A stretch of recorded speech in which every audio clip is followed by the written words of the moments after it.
Welcome to the Braylon Edwards Show with Shep. Touchdown, Braylon Edwards. Braylon Edwards, touchdown, Michigan. Running pattern to Edwards, touchdown, Michigan. Where we bring you the best in sports, entertainment, and insight. Join us every weekday from 2 to 4 p.m. as we break down the latest games, analyze the biggest plays, and dive into the hottest topics in sports. We'll have exclusive interviews with your favorite athletes and guests, and you'll get a front row seat to all the action. So tune in to the Braylon Edwards Show with Shep. Got one-on-one going end zone. Edwards in the air. Oh, what a catch by Braylon Edwards. His second touchdown of the game. On the Woodward Sports Network, where sports comes to life. Hey, there's nobody rushing into their chairs today. Yesterday, it was about 24 and a half seconds for Anson. Today, we had Sweet Potato Cam do a quick whoop. I was told 25, and I'm sticking to that was 18 seconds. Cool. Welcome, everybody, on a Friday. We made it. We made it to the end of the week. We did. Pretty pumped, huh? What do you got this weekend? What do you got going on? I'm not in Sun Maui. Cruiser? I'm not in Maui, that's for sure. Shout out, Braylon. I did text Braylon earlier. I Yeah. said, really good show yesterday. Still miss you. This would be a great idea for us to talk a little bit about. And then I sent him a funny video, a golf video. I said, this will make you laugh. I don't want to interrupt anything. You just never know. So, Do you think he's golfing out there? Did he tell you if he's golfing? absolutely not. No. Absolutely not. Yeah, right. Renting some clubs out there. He wasn't taking them out with him. Putting the ball in the hole, but not the way I'm talking about. So Mai Tais and fine dining. yeah, that's right, and a lot of beach, and a lot of beach, And a lot of beef. Hell yeah. or jump. I don't. He's in Maui. Is that Yeah. right? You got to go to Black Rock. Have you been to Hawaii? I have not. Kool-Aid? That's the one place I need to get. Sweet Potato Cam has. Negative. Really? He seems like he So would I'm the have only one who's been to Maui. All right, I've been there a couple times, and humble brag. Tell me about it. well, actually, it was work. It was work. Michigan was Double playing. humble brag. That's what happens. Did you have a per diem I show? was like, that's what happens when you're a legend, man. I said, The only way better to go to Maui is when it's paid and you get per diem, my friend. amen to that. No doubt. Amen. And when it's a free flight, that's always a good thing. But I remember walking to the top of Black Rock and going, all right, everybody dives off this. Shout out Black Rock, by the way. Black Rock. Yep, Black Rock. And I said, all right, I'm going to dive. I'm going off. Should I go head first or feet first? Feet. Because my big concern is if I can't, what if there are rocks down there? Always feet the first jump. Second one, Right. you know what you're doing. I don't disagree with you. I went head first. Ooh. I went head Boy, first. Shep. Substitutes And of thought one. I remember diving in and looking around thinking, thank goodness. I'm alive. And literally, while I'm in flight, I'm thinking, this was a bad idea. I should have gone feet Milk first. was a bad choice. Milk was a bad choice. So the other thing they tell you, you cannot touch the turtles that are swimming around, right? I don't know why that is, and I guess it's because if you touch them, they can get infected with human. I don't know. Detergent on your hands, all kinds of things. Okay. I didn't know. Yeah. Touched them. So yeah. Were there underwater police? There were no underwater police. That's what I was worried about. That's I what I'm thought some saying. fish would Did come you up. get a note with a from hell. PETA? Yeah, get a note from PETA. Yeah. I swam with whale You know what I'd sharks tell them to do. in the Philippines, and they actually had people underwater. Wait, you're talking about me in Hawaii and you're going to the Philippines? Well, it's different. It's different. It's different because it's The Anson. Philippines are cheap, bro. You just got to get there. Once you're there, it's dirt cheap. Everything in Hawaii is imported and expensive. All right. Yeah, that's true. My best friend lived out there, the one we were talking about before the show. Best friend, you never went and visit him? I didn't, and shame on me, Yeah. on me. And he lived there in Maui when it was Maui, before New Maui. Well, I would say this. It's an amazing place. Yeah. So I hope Braylon's having a blast. Sure. I remember the first night I was there, I got up, I looked out my window. I probably got up around, 4:30, 5 o'clock in the morning. Looked outside, and it was windy, dark, and rainy. I said, well, today's shot. Shut the drapes, went back to sleep, got up 3 hours later, opened the paradise. Sun, perfect skies, and I'm like, it's a beach day. Thank you. Right on. Cam getting hot with those drops lately. I love it. I love DJ Cam. Yeah, very, very cool. Very cool. Well, we're all hoping that he has a good time. It is one of the cooler places, shout but out, Brian. I don't think I could live there. Where's the one place you've been until you live there. that you could say, I actually could move there? And I don't mean the United States. I'm talking about outside the United States because, and look, duh. I mean, Hawaii's part of the United States, but you understand, it takes 8 hours to get there, for crying out loud. All right? You got to fly, at least for us, 4 hours to L.A., 4 hours to Hawaii, okay? I couldn't live there because, this sounds so stupid, but I mean, you got to have some sports. I'm not going to watch. That's not stupid at all. I'm not going to watch the flip and flying rainbows or whatever they're called to play football and basketball. Okay, there's no The hockey. Rainbow Warriors. Yeah, the Rainbow Warriors. They That's changed like it. that one. I don't know. Listen, I loved them as a kid. I had the Rainbow Warriors hat. Did you man. really? Them in Tulane. I don't know why. The Green Wave, the Green Rainbow Wave. Warriors. Wow. Dope, man. Wow, you like that? I just liked. I mean, it was more In the of a words of mascot Kirk Cousins, thing you for me. like that? So listen. Shout out to the community, but I'd like to just reclaim the rainbow for everyone because the rainbow's dope. Hey, That's shout my out. favorite color. I mean, Promise. God's love you promise. so much. 7 colors. That's right. But I couldn't live there. But I would tell you this: there's a small little town in Italy called Orvieto that I could live. He knows right where he'd be going too. No, we've heard about this and him being able to eat all the pasta in the world. The food there is, I want Suddenly to go. an and AC the people Milan are really fan. nice, and it's clean. And now it goes against what I just argued for, though. I mean, where's the sports? If you think, no offense, Football. Cam, if you think I'm going to watch soccer every night, you got another thing coming in the words Once of a Judas week. Priest. Is once a week. I'll tell you what. You go to one AC Milan game, you're going back. Yeah. Guys, in all honesty, I've been to the pro soccer stuff. Okay, when I In the went U.S. or overseas? overseas, Where? I was in Germany. Yeah. Okay, Oh. yeah. Well, who'd you I was see? in Cologne. Very cool. All right. No, it wasn't. No. I got the hell out of there as fast as possible. I tried. I did try because when I was doing NFL Europe, our whole crew was like they didn't understand American football, and I said to them, it's one of the best sports, blah, blah, blah. So we had a debate, and they said, have you been to soccer? I said, I used to call soccer, which I did, indoor soccer. So I said, okay, listen, I'll go with you. So we had an off day, went to a Cologne, I forget who they played. And it was live, it was livid. And people were going crazy, a great vibe. And I'm watching, and I'm like, holy, I had to leave before halftime or whatever it's called. And I said, I'm out. I'm out, man. I'm going to go drink a nice beer and have some type of, good German food. I went to a Couldn't do it. club basketball game in Budapest, and I just wish. How was that? We could. It was amazing. Really? I mean, just from tip to buzzer, everyone's into it. Chance and everybody's. I mean, nobody's on the. I mean, it was a long time ago, so there weren't really phones, but like everyone was so engaged and so excited. The energy and like, when Joker was asked about like, what do you think about the pressure of the finals? Yeah. Have you seen a Croatia-Serbia game before, man? Like, that's a riot in a stadium. Yeah. Flat out. Like that stuff. Is that what's very most cool. important to you guys, do you think? Is it the vibe? It's the feel? I've got to be – I think that's part of it, but when I'm watching the sport, there's got to be some entertainment there on how good the players are. I've got to be – it's got to be something like – I covered the Ryder Cup when it was here. That's an unbelievable event. It's a great vibe.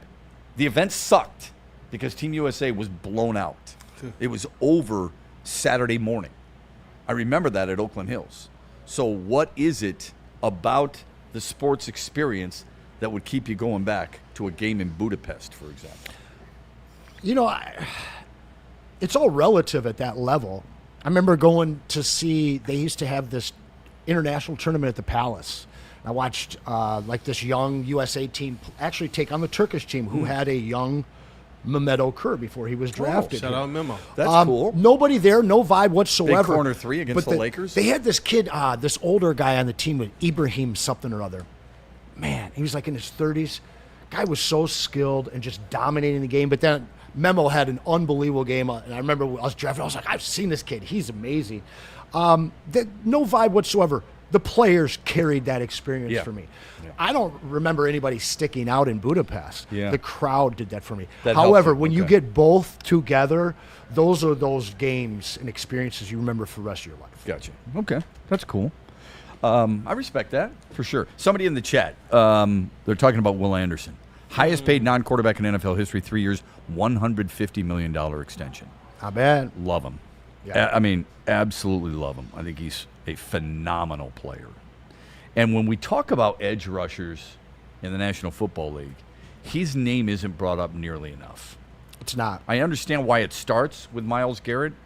I'd like to know why Will Anderson isn't brought up enough in the conversation. He will be after today. But it shouldn't, you're right, but it shouldn't take his extension and the money he's about to make or now making for people to bring that up. And I'm calling myself out too, by the way, because when you think of edge rushers, if you close your eyes, who do you think?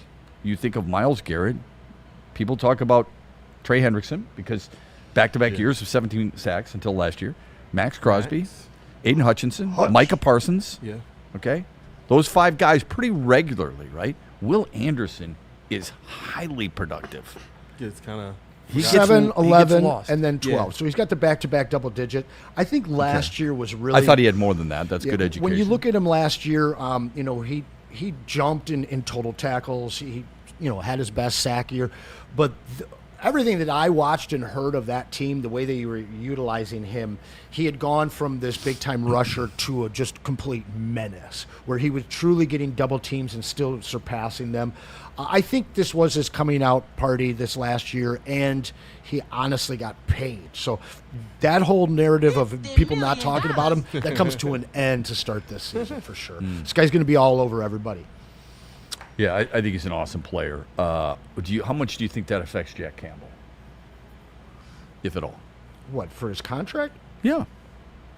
I mean, look, they don't always have to play the same position, but the importance of a player on a certain defense speaks volumes. And he is the guy with the green dot, and he's the guy who is one of the leaders of this football team. He'll be a captain this year. There's no doubt. Hutchinson will be a captain. Goff will be a captain. Amon-Ra St. Brown's going to be a captain.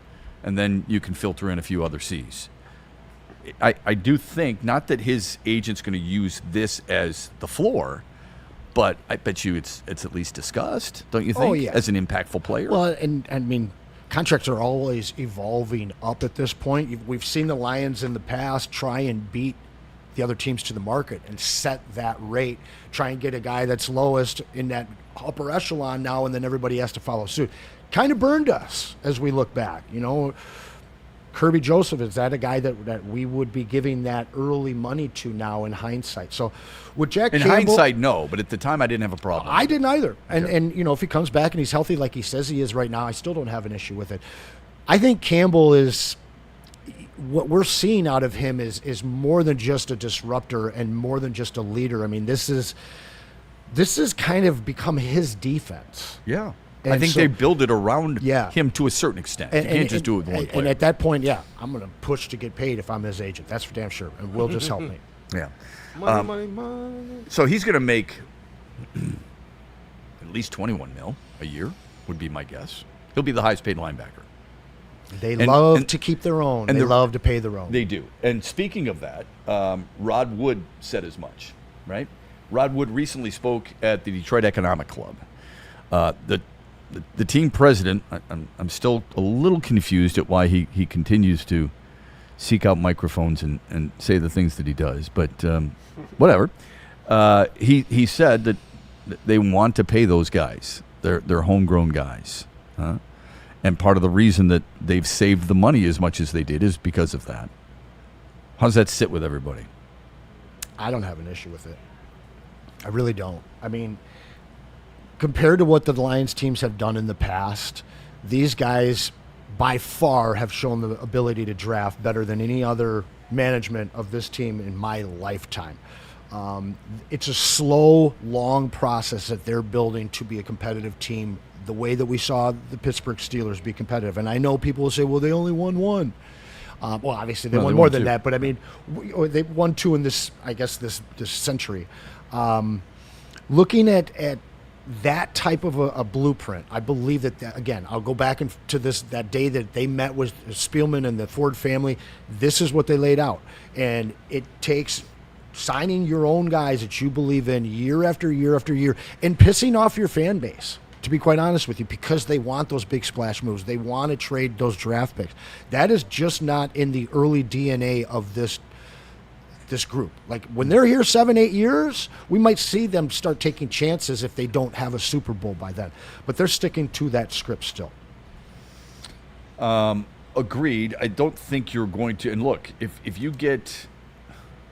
look at the most Pro Bowlers on current rosters that were homegrown. It's an impressive list you put together. Yeah. The Eagles have 8. The Lions and Ravens each have 7. When were we ever like above 3? That's a good question. 90s? Well, Perriman and Calvin Johnson and Ndamukong Suh. Stafford was not in there. Yeah. Okay. So Calvin Johnson and Ndamukong Suh. Who else during that stretch? Nick Fairley wasn't there. God. Backus wasn't there. Raiola wasn't there. Yeah. I mean, you got to go to the early 90s. Yeah. You got to talk like what? Perriman, Herman Moore, Barry, maybe an offensive lineman, Lomas. Yeah. I'm trying to think if Robert Porcher was. Spielman was, right? Been a long time. Benny Blades. Man.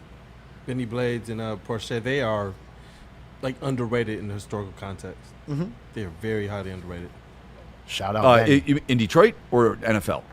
Both. NFL and Detroit. No. Benny Blades maybe less, but Robert Porcher gets often forgotten. Well, I liked him a great deal when I covered him. He's not even the best defensive end in the Lions history. I mean, Al Bubba Baker, Yeah. he doesn't get any respect whatsoever. You're right. That's even Okay. right on. So I like Robert Porcher. He's never considered, and he's not a Hall of Fame player. So I don't know where we look at drawing that line. I heard the Rams were better. Really good player. One of the best players in franchise history. Yeah. But like if I had to pick 2 defensive ends in franchise history, it would be Robert Porcher right now, because in Hutchinson's season, his career isn't complete, and Bubba Baker. Yeah. But I don't think he's mislabeled anyway in the National Football League. It's not like he's Bruce Smith. It's not like he's Reggie White. Bruce. Yeah. I mean, with all due respect, and I like him a lot. I think he's been he was a great Lion. Yeah. I don't think that makes him a great NFL player, unfortunately. Hall of Fame player. I use the word great for Hall of Fame players. Anyway, so you got the Eagles at 8, Lions and Ravens with homegrown 7 Pro Bowlers. Thank you. Texans, Broncos, and Chargers. This is the one that surprises me. The Chiefs with only 5. The Rams with only 4. I thought the Rams drafted better than us. And the Niners only 4. We're talking about Pro Bowlers now, okay? That's not all pros. We're talking about Pro Bowlers. The Packers, not listed here, 0. 0 for Green Bay. I was surprised to see how's that Jordan Love? So to your point, that's probably right. Do you think they're done with that announcement with Rod Wood talking to the Detroit Economic Club?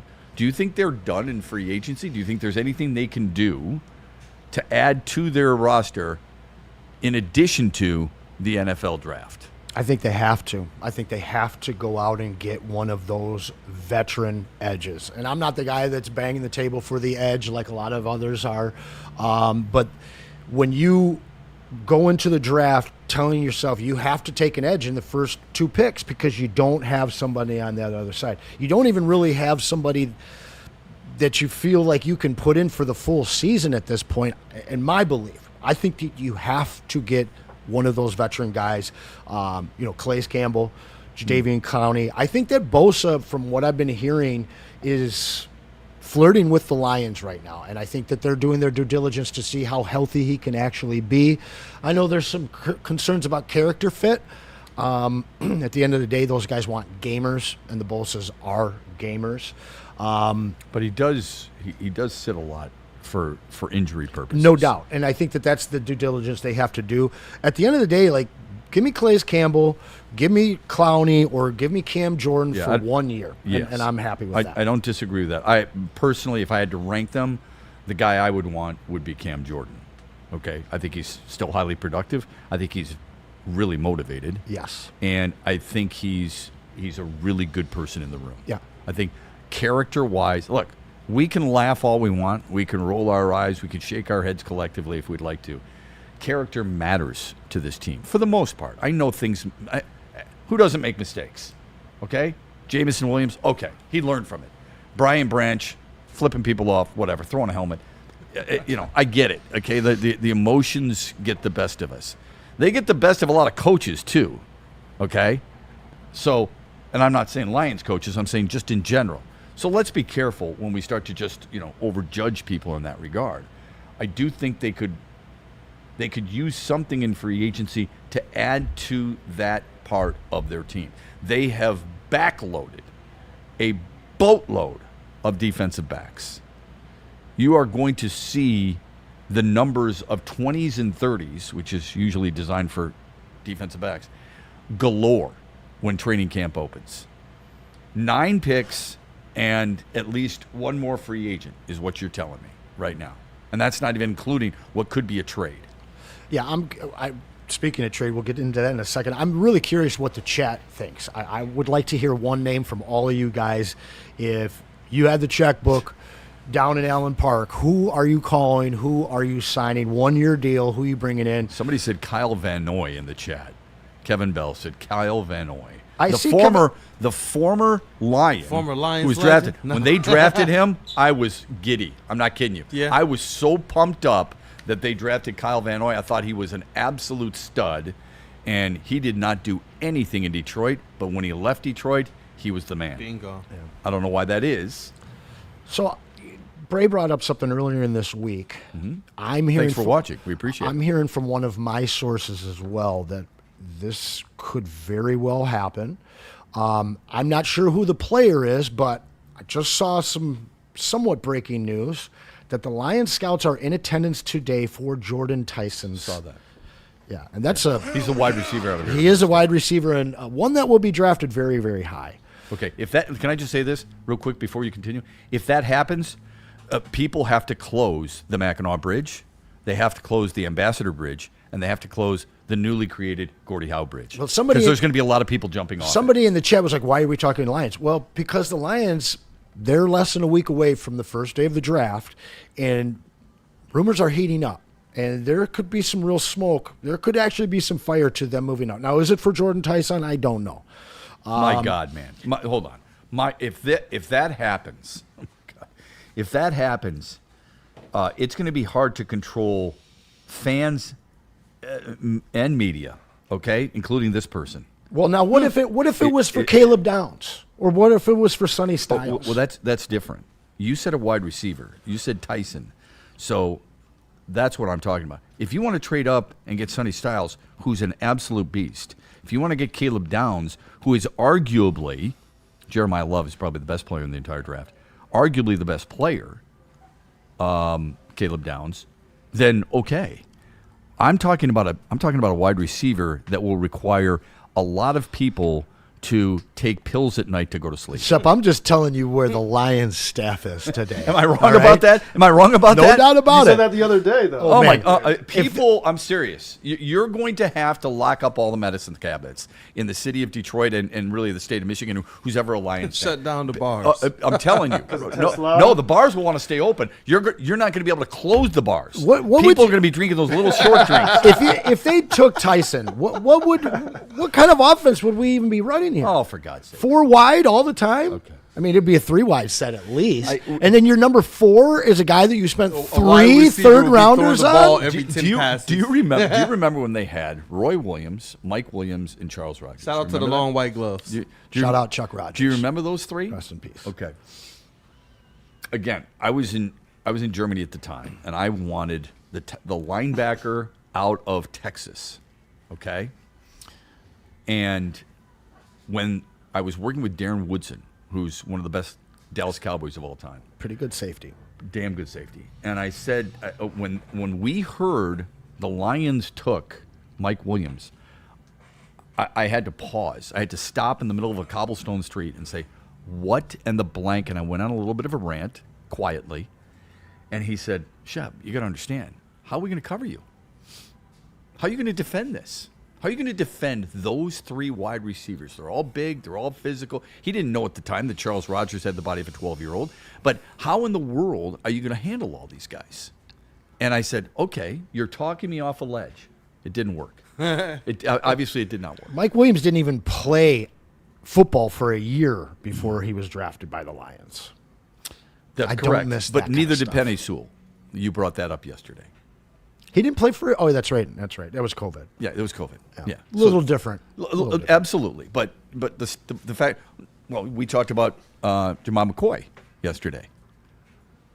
He didn't play last year. Yeah. But you would take him, wouldn't you? I mean, slipping to 17, I don't know, man.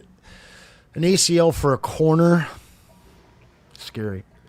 Well, look, no matter the case, I understand why they're there. Yeah. You're not doing your due diligence if you're not going to look for good players. We'll have to talk Right. to Doc Pierce later about that guy, see if it makes sense. Could also be smoke and mirrors.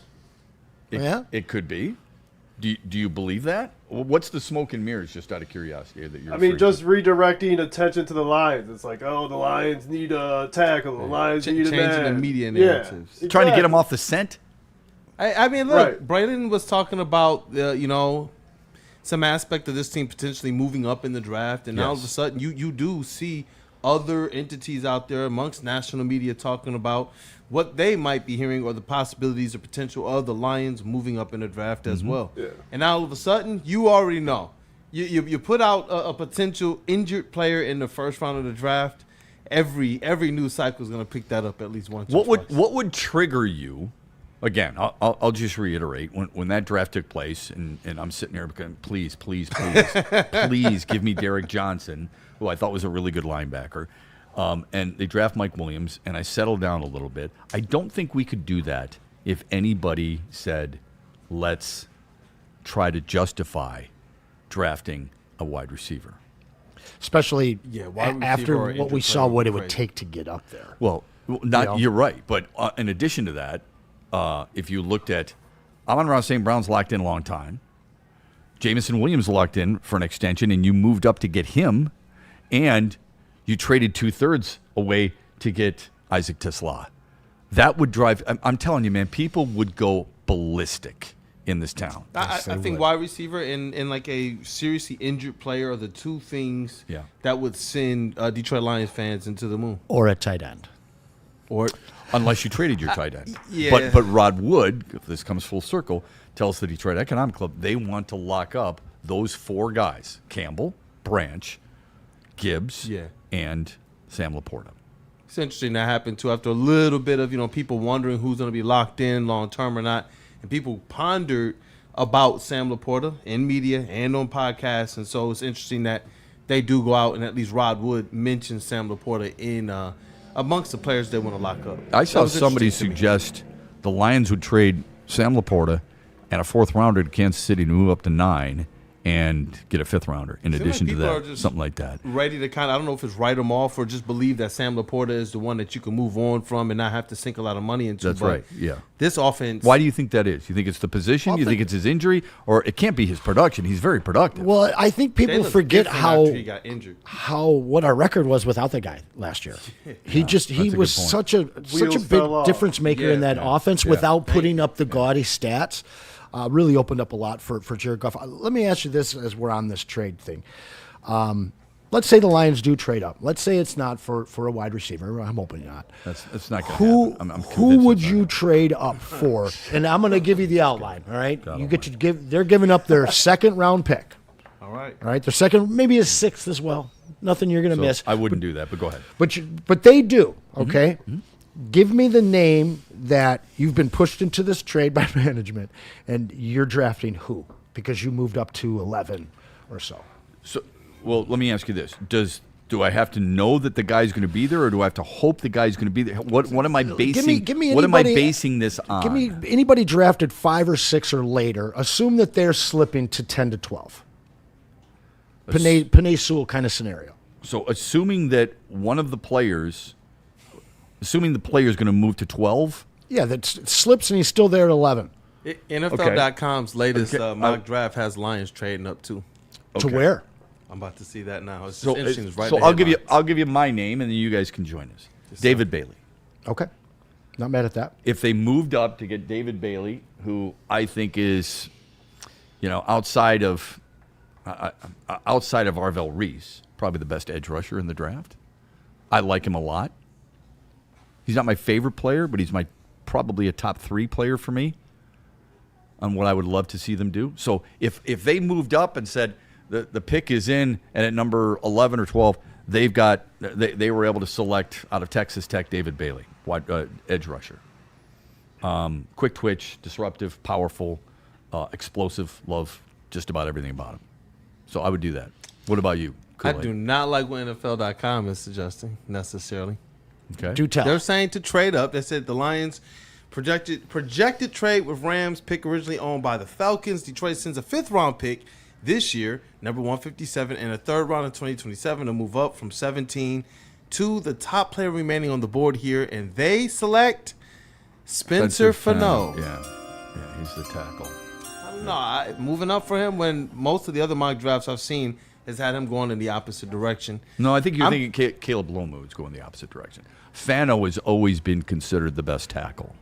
Mauiaga is the guy who's from Miami who might move inside, but Fano is widely considered the best tackle and a plug-and-play guy. He would start right away. That's why the last couple from like CBS and USA Today, I was surprised to see Fano actually behind the Lions pick. When I viewed him as a guy that originally, if you can get anywhere, if he gets anywhere close, maybe you trade up. So that's the reason why with this one, maybe NFL.com is just a little bit more on it than CBS. Where would you? Who would you want? Who would you target if you moved up? You've got to move up at least to Anson's point 5 spots. And this is not fantasy crap that he's bringing up.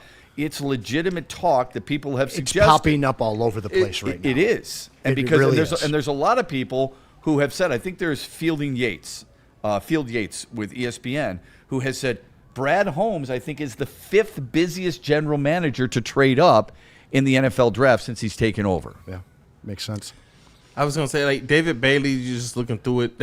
That's just the one right there, man. You like that guy that I brought up. Okay. That's the one. Right. And obviously, not because you like Bailey's and cream, just because you like it. Okay. All right. But I like what, the fact that Brad Holmes was at least asked about Ruben Bain. It's going to be interesting to see what happens with him thank you. As a player. I know. It's going to be interesting. When you hear him say, hey, look, we kind of already knew what the deal was. It's going to be interesting to see what happens there. And Caleb Downs, safety, we got some secondary issues right now. Is that something that you say if he drops to a certain level, do you take a chance on a secondary member in the first round? If you take him, you get to move Brian Branch everywhere as a defensive weapon. He can play in the box. He can play as a linebacker. He can play in coverage. I mean, you can do everything with him. Caleb Downs unlocks Brian Branch. I'll tell you what. If Downs is still there at 10 and 11, I would be shocked if these guys They got him going 8 in this one. Yeah. Wow. I mean, I see him anywhere between 5 and 8. I mean, if that hard guy's not there at to like 11, him. 12 o'clock, 12 or 13, I mean, man. I think the other thing we have to take into consideration is if you don't move up, are you able to get not a similar player, but somebody who can be a plug-and-play guy Mansour Delane. in the second round? Mansour Delane. But he's going to be the first corner taken. Where, though? Does he go at 6? Does he go at 11? I think he's top 10. Yeah, but this is a guy, again, that could fall into this range, and these guys do their due diligence. The reason we're talking about this today is because we've been hearing rumblings throughout the week. Braylon brought it up early in the week. Now, yesterday, it started to take root. All we've been seeing today, and now even NFL is commenting on it. I don't know if there's a fire, but there's a lot of smoke right now. Yeah. We should pay some bills. Why don't, just out of curiosity, why don't you like Ruben Bain? Let's talk about that when we come back. Okay. All right. Yeah. I'd like to know why. I'm curious. Yeah. So we'll do that. Plus, we got to get Sweet Potato Cam, who he would move up for, too. And who you in the chat would move up for. One guy, you got to move up a minimum 5 spots. He has to be realistically there. Jeremiah Love's not going to be there. Not that you want him, but he's a hell of a player. Who is it that you would move up for? We'll love to hear you in the chat and smash that like button after this from Ven Johnson and Arden Jakes. Hey, if you need a fighter in your corner because you've got an issue with an insurance company, a landlord, whatever it is, this is the defender, the fighter, Ven Johnson. Head on over to VenJohnsonLaw, VenFights.com. and get this guy in your corner. Art and Jake's is the happening place. It doesn't matter what you want to watch, whether it be playoff basketball, Stanley Cup playoffs, the NFL draft, Major League Baseball. They've got over 80 wall-to-wall TVs. They've got 22 draft beers on tap and a menu that tastes and looks even better than those pictures. And those pictures make your mouth water. Make sure you scan that QR code right there. You can join their fan club, all right? That's Art and Jake's fan club, okay? They got a mobile app, A&J mobile app, too, to join the fan club, AJ's fan club. And make sure you follow them on all their socials as well. It's the place where, the setting is fine dining, but the feel is sports bar. It's Art and Jake's, 6 locations throughout our great area. It's game on at Art and Jake's. Wings, burgers, pizza, and ice-cold drinks served up with attention to detail. Wall-to-wall TVs, great service, and a vibe that keeps your crew coming back. Art and Jake's, a sports bar setting with a fine dining flavor. Planet Fitness now has even more best-in-class strength equipment. Join today for $1 down and save. We're stepping it up. We're not slowing down. Finding new face, new focus. Love that new equipment smell. So, you in?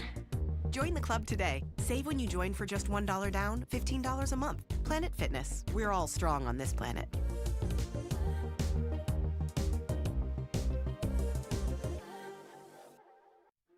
Why do we fight? We fight to protect the innocent, to hold the powerful accountable, to bring the oppressors to justice. Why do we fight? We fight to secure and preserve our civil liberties, to get each and every one of our clients the justice they deserve, and to make the lives of real people just like you whole again. ThenFights.com.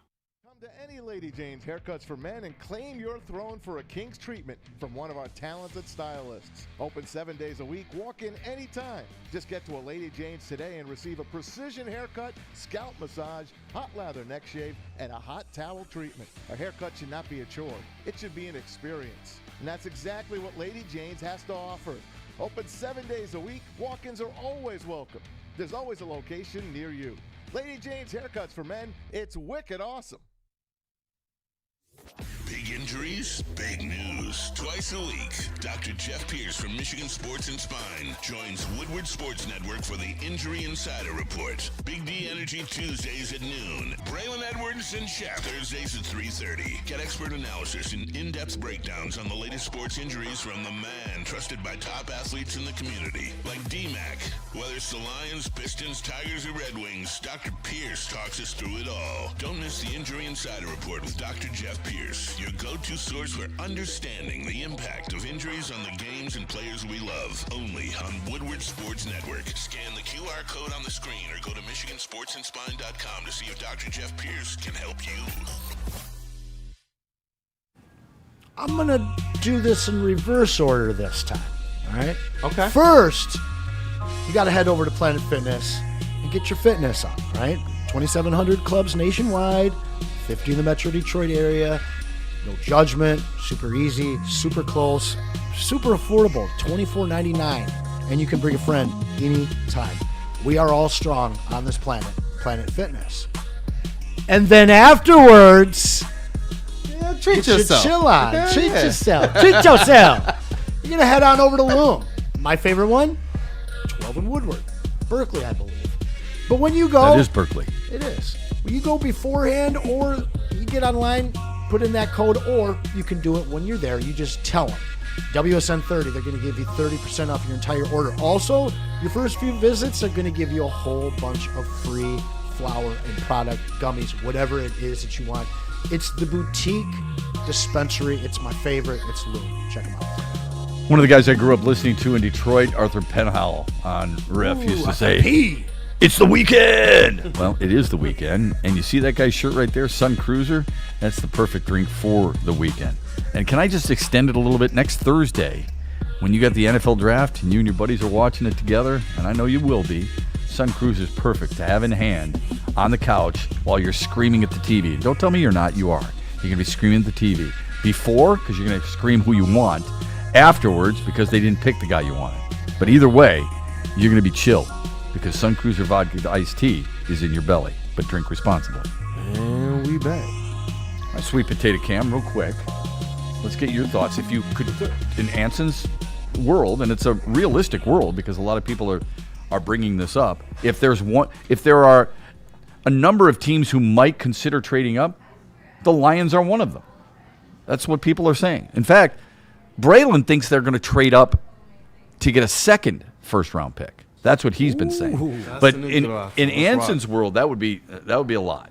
I mean, it'd be interesting what you'd have to give up for that. That would scare me a little bit. I don't want to give up too much of my resources considering the number of things that need to be addressed. That's a win a Super Bowl now trade. Yeah, I think that's a fair way to characterize it. Who would you trade up for if we went from 17 to a minimum of 11? Around 10, yeah. Y'all had already alluded to both of them. It's Mansour Delane and that Caleb Downs there. Like, I want someone who's technically sound, making plays out there, making that quarterback second guess on who to throw out to, allowing for that defensive line to attack. Okay, all right. And step right in and contribute right away, like you alluded to. Absolutely. Yeah. Look, I've said this ad nauseum forever. I mean, if my first, second, and third round picks have to be starters. That's how I think that's how you win. Okay. The exception is a quarterback. If you're going to have him sit for a while, if Fernando Mendoza is going to sit behind Kirk Cousins in Las Vegas, then that's fine. I think that's the exception to the rule. Everybody else, sure. I expect them to be plug and play guys. So you don't like Ruben Bain. He's the defensive end out of Miami, one of them. Okay. Why don't you like him? I want to do my Bane impression right now. Do it. Yeah, let's get it. Today is the day of reckoning. I was born in it. Listen, well, Bane is a killer. Oh, my God. I'm going to put it out there like that. Both of them. The DC villain? Both of them, in fact. DC villain. Allegedly. No, it's not allegedly. My man hurt somebody real bad to the point of unaliving them in a car and buried it for good reason because it doesn't really help your draft stock. It did happen in 2024. Yep. Did he bury it or did the media bury it? What happened in 2024? The dude disappeared. If you look at his stats, he disappeared. Had his worst year by far as a pro. But you could understand that. Maybe 100%. It was Bob. And he absolutely rebounded. In fairness, and I don't like it either. Don't get me wrong. But in fairness, her family, from what I read, her family was forgiving and understood it was a tragic accident. So, if I'm not, I understand and I respect why you don't. Okay, if you were running the team and you said that's a character flaw, I don't. Yeah, it doesn't vibe with this new culture. Fair enough. Do you believe that in every player and or coach you root for or would want on your team? So let's just use an example. Miles Bridges. Would you want him on your team? And if not, is that the reason why? Because of what he's done to people in his life? I sure wanted him in free agency. I'm not going to lie, Kool-Aid. I'm not going to lie. Let's get ethical. I'll tell you what, though. Right. After this whole fracas between the two of them, no. I don't want Miles Bridges. Okay. All right. But the reason has to be consistent. Yes. I'm not being consistent. Okay. Right there. All right. I respect it. I'm just being honest. If I had Ruben Bain and Keldrick Falk about even, I would take Falk primarily because of that and because I like what Falk has stood for. The thing about Bain is, if you look at it, he led FBS in quarterback pressures with 83. He led them in pass rush snaps with 547. The next closest guy was 106 snaps back. That's how effective he was out there. Yeah. Someone's going to take him. Oh, there's no question. There's no question. I mean, all this stuff. Look, I don't care if his last name is Carter or Rogers in the past or whatever. There have been issues with plenty of athletes. Well, trade or not, I think that all of Detroit Nation is kind of split. I think half want that edge and half want the offensive tackle. right? Half? Or I an would almost offensive think even lineman, more should I want say? the edge. What's that? I would almost think more want the edge. Yeah, I You think think so so? too. I think so too. Yeah. Well, How would you break down the percentage? Ooh, 60-40?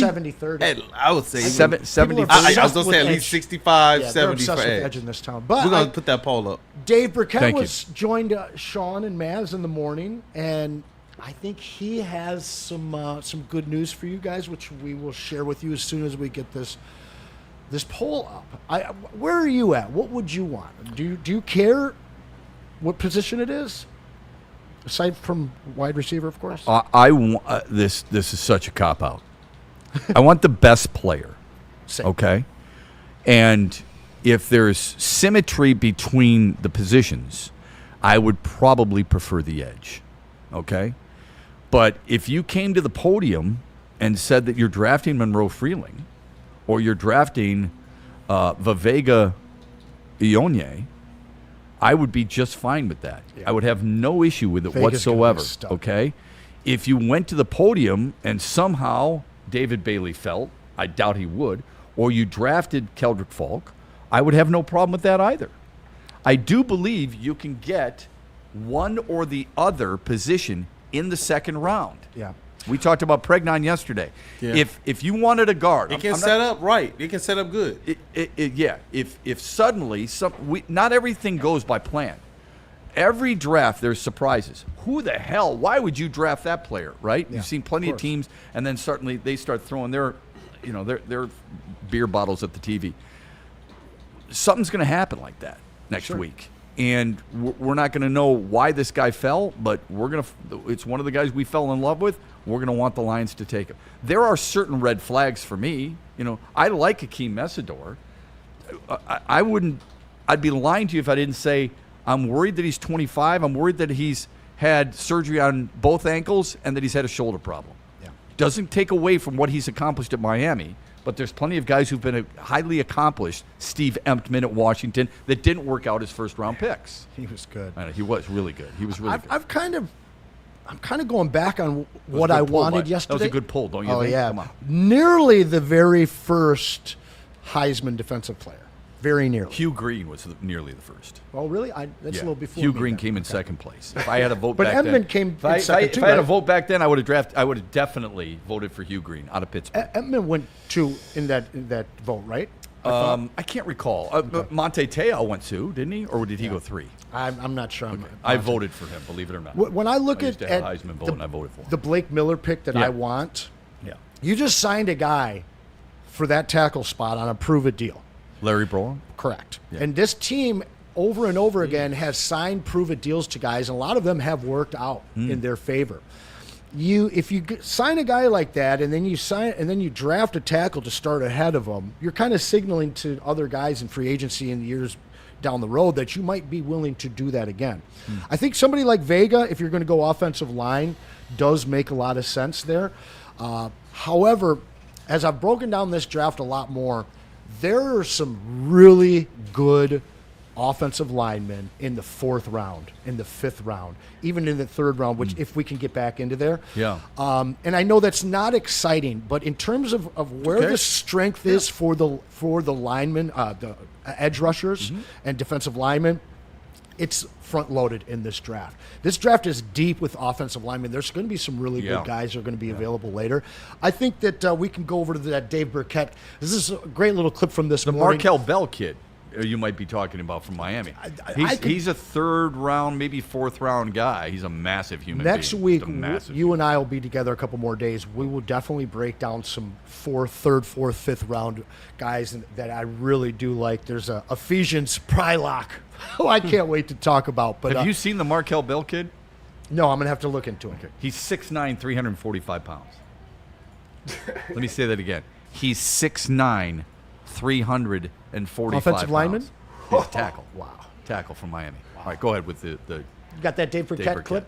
I do. And I also wanted to bring your attention to that poll early on. Oh, excellent. It is 70-30. It is right on, huh? It's the other way, though. Really? I wouldn't have surprised. The reason I thought it was the other way is because, to a certain extent, we've been able to, quote-unquote, get by with Aiden Hutchinson and hopefully healthy Ali McNeil and maybe a guy on the edge who's rotating, right?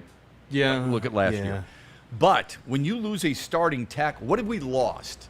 We haven't filled the gap. I say the Lions. The Lions haven't filled the gap at defensive end, and they've still been competitive. They lost a starting left tackle. The massive concern that people have is nobody who knows who the hell Larry Borum is. And if you're going to have to move Penei Sewell, you've got to replace him with what many people would consider a Penei Sewell type player.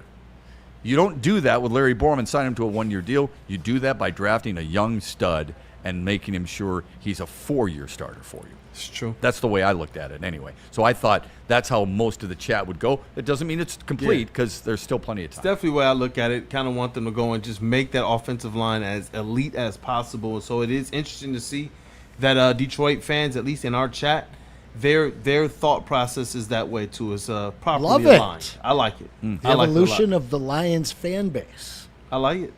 So let's hear from what Dave Burkett had to tell Sean and Maz earlier today, if we can. Here we go. Offensive line at number 17, just thinking that was going to be the best value. That's where they have the biggest need. When I was down at the owners' meetings a couple weeks ago, no one said this. This was just a gut feeling that I had. I just came away from talking to people down there that the Lions realized that second defensive end spot is something that they have to fill.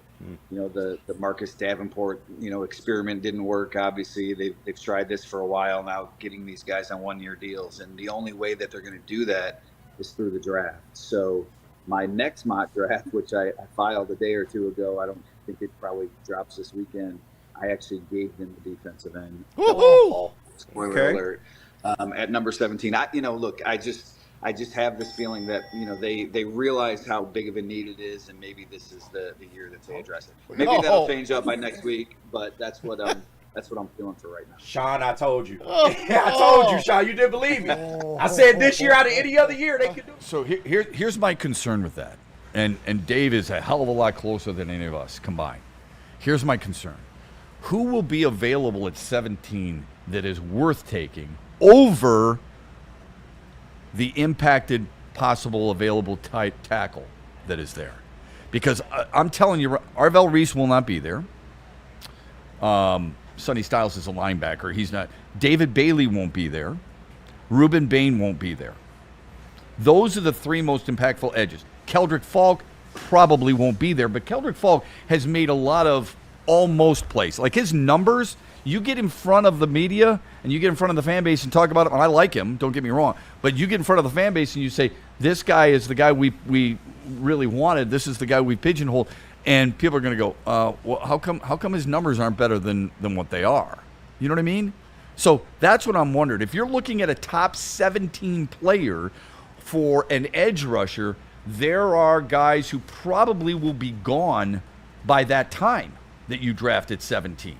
So I'm not sure, unless they move up, which goes back to what you were saying, because Akeem Messidor is widely viewed as a guy who's, late 20s? Yeah, early 20s? Trade back and get Into him. the first round. That's correct. Yeah. It seems like there's a trade of brewing. T.J. Parker, you brought him up yesterday. Love T.J. Parker. Right? I don't think he'd be available in the second. He wouldn't be at 50. No. You might have to trade Probably up. late 30s, early 40s. Yeah, if you like him, and I can understand why you definitely Now, like the him. other thing you got to remember, though, Shep, is, Jahmyr Gibbs drafted early, right? J-Mo drafted early. Campbell drafted way too early. Tyleek Williams is a second rounder. There's so many of these guys. I'll say it every year. They see their guy and They've they go got like get an him. 18 to 22 Yeah, they man do. list. You're right. And they want to get one of those guys out of that first pick. They don't care where Merrill Kiper or anybody else mocks them. They could be 38 on somebody's list. They'll go 18 or 17 to the Lions. 100. When you're talking about putting on that kind of thinking cap of Brad Holmes, he's been very, very adamant about that. They have their own process that goes obviously far beyond just the combine and just even some of the numbers, but how these players look in football pads on the fields, how they're responding and reacting in certain situations. And it was cool when Brad Holmes talked about the guys. He likes to look at how they respond and react in the last 2 to 4 minutes of each half. That type of stuff to me, because the Lions, when they have been really, really good, they've been on it in those points of the game. So it's cool to see them not just target their stats and the things and combine stuff, but also situationally who these players are which ones are stepping up, which ones are folding under the pressure. I love that stuff. I truly believe you can get as impactful a player at 50 off the edge that you can at 17. I know that sounds stupid, but I'm telling if Gabe Akis is there, the kid from Illinois, he's got really good numbers, and he's got so many intangibles that NFL scouts look for. He's quick, he's aggressive, he's got supposedly really good technique, he's got power. He will be, by all accounts, available for you in the second round. And I don't think this is how Brad Holmes and Chris Spielman and those guys go about this. They don't go, I tell you what, let's roll the dice. They do this a hell of a lot more in depth than we ever will. And I understand that. But there's going to be a run on offensive linemen. Yeah. And unless you feel like you get your edge, unless you're going with Pregnon or somebody like that, you think Blake Miller will drop to 50, which I doubt he will. It's going to be a tightrope. Can I interest you guys in Derek Moore of Michigan? That's who NFL.com believes will fall to them in the second round. At 50? 50 in the second round. He dominated the Senior Bowl and probably only slipping because he didn't test at the combine. Okay. I do want to bring up something about Ruben Bain that I kind of left out. All right. Okay. 5 edge rushers last year were drafted. 5 edge rushers were drafted. Okay. With under 32-inch arms. Oh, I knew this was coming up. Yeah. None were drafted under 31 inches. He's at 30.5. Tampa Lions fan called this. What? Shout out to Tampa Lions fan in the chat. He said, watch Anson mention something about his arm length. Bro, I mean, listen. Historically short arms, man. Yeah. Historically. That's not great stuff, man. Can I ask this question? No hands. And I think it's a legitimate concern for sure because of the statistic that you brought up prior to it. Yeah. If that's the case, why are so many scouts? I've never seen him lower than 12. I haven't seen him lower than 12. Find me one. Production, program, competition, and maybe it's not as important as it should be. I don't know. I'd be so pissed if I was just a freak athlete and people would judge me because of my arms. Yeah. I'm sure. But my biceps are huge. Yeah, but they're short. Yeah. the Desmond Bain of the NFL. But how is it any different than knocking Caden Proctor for his weight? Who was, 390 going into last season, had to drop 40-plus pounds and finally did? How's it any different? It's a characteristic. I'm not a Caden Tampa guy. Lion fan says Michael Parsons has 31-inch arms. He can play a little bit. No? Oh, does he really? Just a little bit. Just a little bit. Does he really? He's got 31-inch arms? That's good. Thank you for the education. Source. I didn't know that. Source. I got to look that up. Let's good time for a break here. I know we got a lot of basketball. 31 and a cool half. stuff to 31 talk. and a half. True. Good job, dude. But Way not to go. under 31. Not under 31. Hold on to it. We got the doc coming at the end of the show. Yeah, and we got a lot of basketball to talk. Lots of basketball to talk. Hopefully, we talk a little bit about what the Red Wings said after they cleaned out their lockers. But when we come back, the sure thing in the NFL draft, you get 4 players that you believe are for sure. You only get 4. I'm sure there's more that you feel, but I want your top 4 who are for sure can't miss players. We'll do that when we come back after this from Estates Title and Pure Psychiatry. Hey, whether you're buying a home or refinancing, the team at Estates Title Agency makes the closing process simple and convenient. They've been probably serving Michigan since 2003, and the staff at Estates Title has over 20 years of experience. Combine that with Nabi's experience, and they can guide any title or escrow transaction to a smooth landing. All right, I'm not doing the read anymore. The title agent works for you, not the bank, not the real estate agent. They are there on your behalf, and Nabi is one of the best in the business. You see his number there, States Title Agency. Get after that. We'll talk sports and wins and losses every single day. You're up and down with your team, depending on how well it's doing or how poorly it's doing, and it can be stressful. Work can be stressful. Life can be stressful. Pure Psychiatry understands that better than anybody else. They want you to know they are there for you. Yeah, they want you to be able to talk and express yourself and alleviate some of the pressures that maybe you feel everyday life. It's okay, man. It happens. And the best thing about it is that it is tailored to your personality and your schedule.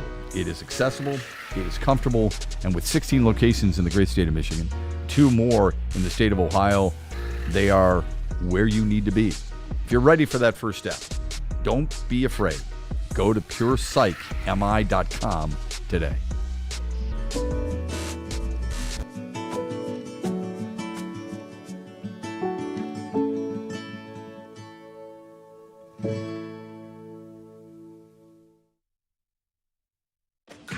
The Tigers are the best team in baseball. Get the best coverage in Detroit right here on Detroit's #1 sports network, Woodward Sports. Every Scooble start, every green homer, and all the action can be followed on all of our social media. Make sure you like, subscribe, and follow on Facebook, Instagram, TikTok, and YouTube. It's World Series or bust, Detroit, and we are here for the ride. Woodward Sports.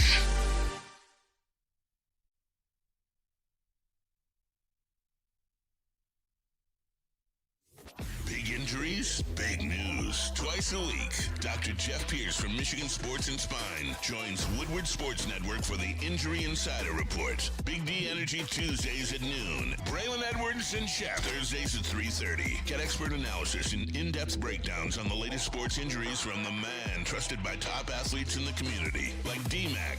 Whether it's the Lions, Pistons, Tigers, or Red Wings, Dr. Pierce talks us through it all. Don't miss the Injury Insider Report with Dr. Jeff Pierce, your go-to source for understanding the impact of injuries on the games and players we love. Only on Woodward Sports Network. Scan the QR code on the screen or go to MichiganSportsandSpine.com to see if Dr. Jeff Pierce can help you. You know how some things are so good they should be world famous, but they're not? Our house-made vinaigrette is one of those things. And the antipasto salad, we drizzle it over. Same with our hand-battered chicken tenders. Original recipe soups and pasta sauces. It's almost as if our original, world-famous Detroit-style pizza is mocking them. And that's not very nice.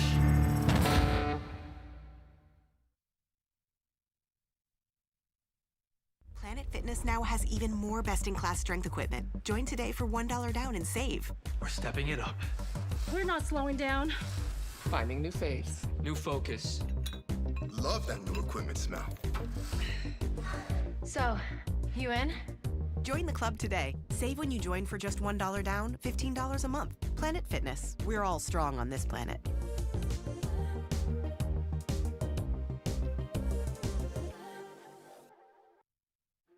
Why do we fight? We fight to protect the innocent, to hold the powerful accountable, to bring the oppressors to justice. Why do we fight? We fight to secure and preserve our civil liberties, to get each and every one of our clients the justice they deserve, and to make the lives of real people just like you whole again. ThenFights.com. Come to any Lady Jane's Haircuts for Men and claim your throne for a king's treatment from one of our talented stylists. Open 7 days a week. Walk in anytime. Just get to a Lady Jane's today and receive a precision haircut, scalp massage, hot lather neck shave, and a hot towel treatment. A haircut should not be a chore. It should be an experience. And that's exactly what Lady Jane's has to offer. Open 7 days a week. Walk-ins are always welcome. There's always a location near you. Lady Jane's Haircuts for Men. It's wicked awesome. You smell that? That's Brad Holmes cooking. And the off-season smells good. Woodward Sports. The time has arrived, y'all. NBA playoffs. Let's go, Pistons. Get those bets in, because you can place any bet up to $1,000, and if you lose, you get that back. All you got to do is scan that QR code under the code Woodward1000. If that first bet doesn't hit, you get that deposit back up to $1,000. That is correct. $1,000 back. Minimum bet $20. Download that Caesar Sportsbook app today, the official sportsbook of Woodward Sports. Use code Woodward1000 or scan that QR code on your screen. And most people think energy comes in a 16-ounce can full of sugar and neon colored liquid. Ugh, my gut. But you know better. It's time to upgrade your game with Thrive Energy pouches. This ain't your daddy's dip. It's tobacco-free, nicotine-free, mental powerhouse, packing 300 milligrams of clean, smart caffeine. No jitters, no crash, zero bloating. Grab your tip today, or grab your tin today, my bad. Scan that QR code on your screen or visit dipstop.com. Use promo code WSN for 15% off your entire order. Thrive Clean Energy, zero distractions. They just flipping work, y'all. It's really good. And when I tell you we use it, we do. There's no question about it. All right. Facts. I had some on the way in here. It'll get you all fired up. You know what gets you fired up? Really good beer. Really good beer. This is the weekend. Let's start early. How about a Sam Adams? How about a Sam Adams cherry wheat made with real Michigan cherries? Refreshing. Delicious. It really is. And it's light. It looks good. It tastes even better. And right now at Art and Jake's, $5 shorts of Sam Adams cherry wheat, Mondays, Thursdays, and Saturdays. So take advantage of it tomorrow. Sam Adams cherry wheat. Please drink responsibly. Kool-Aid? Yes, sir. Any super chats or any anybody in there saying that they've got their definitive, for sure, players for the NFL draft? We do have some super chats here and some players that Michael Wary likes, as well as Ronald. All right. Ronald sends in 199 super chat. Says, "Give me in the second round, Danny Dennis Sutton." Oh, okay. Yeah, I got you. All I'm a right. fan. I got that. Yeah. Good for him. And That's good thinking right there. It Yes, really sir. is. I mean, that's a good way to look at some things in a different light instead of, everybody assuming you've got to go one certain position in a certain round, and with all the big names, suddenly he's bringing up a name that I don't think has been talked about that much. Yep, and Michael Wary, $5, two $5 super chats. The first, if Brad drafts wide receiver, I'll start drinking right after the pick until I'm passed out drunk. I'm just saying. And his second one, he says that he hopes Messidor will be there, but I think Brad will figure out how to get another first-round pick. In case people don't know, Danny Dennis Sutton is out of Penn State. He's the edge rusher out of Penn State. He would I think he would be there if you indeed wanted him. But I like the way you're thinking outside the box a little bit. I would assume that you would go O-line in the first round then, because that does have to be addressed. Let's get to our for sure players. Nothing's guaranteed. We know that, all right? But who are the sure things in the NFL draft? Who do you think are the sure things for this year's draft? Just give me 4. I'll go first if you want. You guys can continue to tabulate. I think Arvell Reese is arguably the best player in the draft. I think he's a for sure thing. If he's not, Jeremiah Love is. I would think he would be a sure thing. And then there's a couple of guys who are two of my favorite players. I have 3 favorite players in this draft. One of them, of course, is Vavega Ayonye, the guard out of Penn State. Yeah. I literally think as a mauler, you will put him 0 sacks in 3 years. 0 sacks and 0 pressures in 2 years. I don't know about the third, but I'm telling you right now, you do not have to worry about that position as long as he stays healthy. You plug him, you play him, and you move on. And then the other is David Bailey from Texas Tech. Really like him. I think he's going to be an elite pass rusher. Those are my 4 sure things. The other favorite players that I have, though, is Monroe Freeling, for sure, and as I mentioned, Bailey. So Freeling would be number 5 for me as a sure thing, because he might take a little bit of time, but I think you could play him at left tackle right away.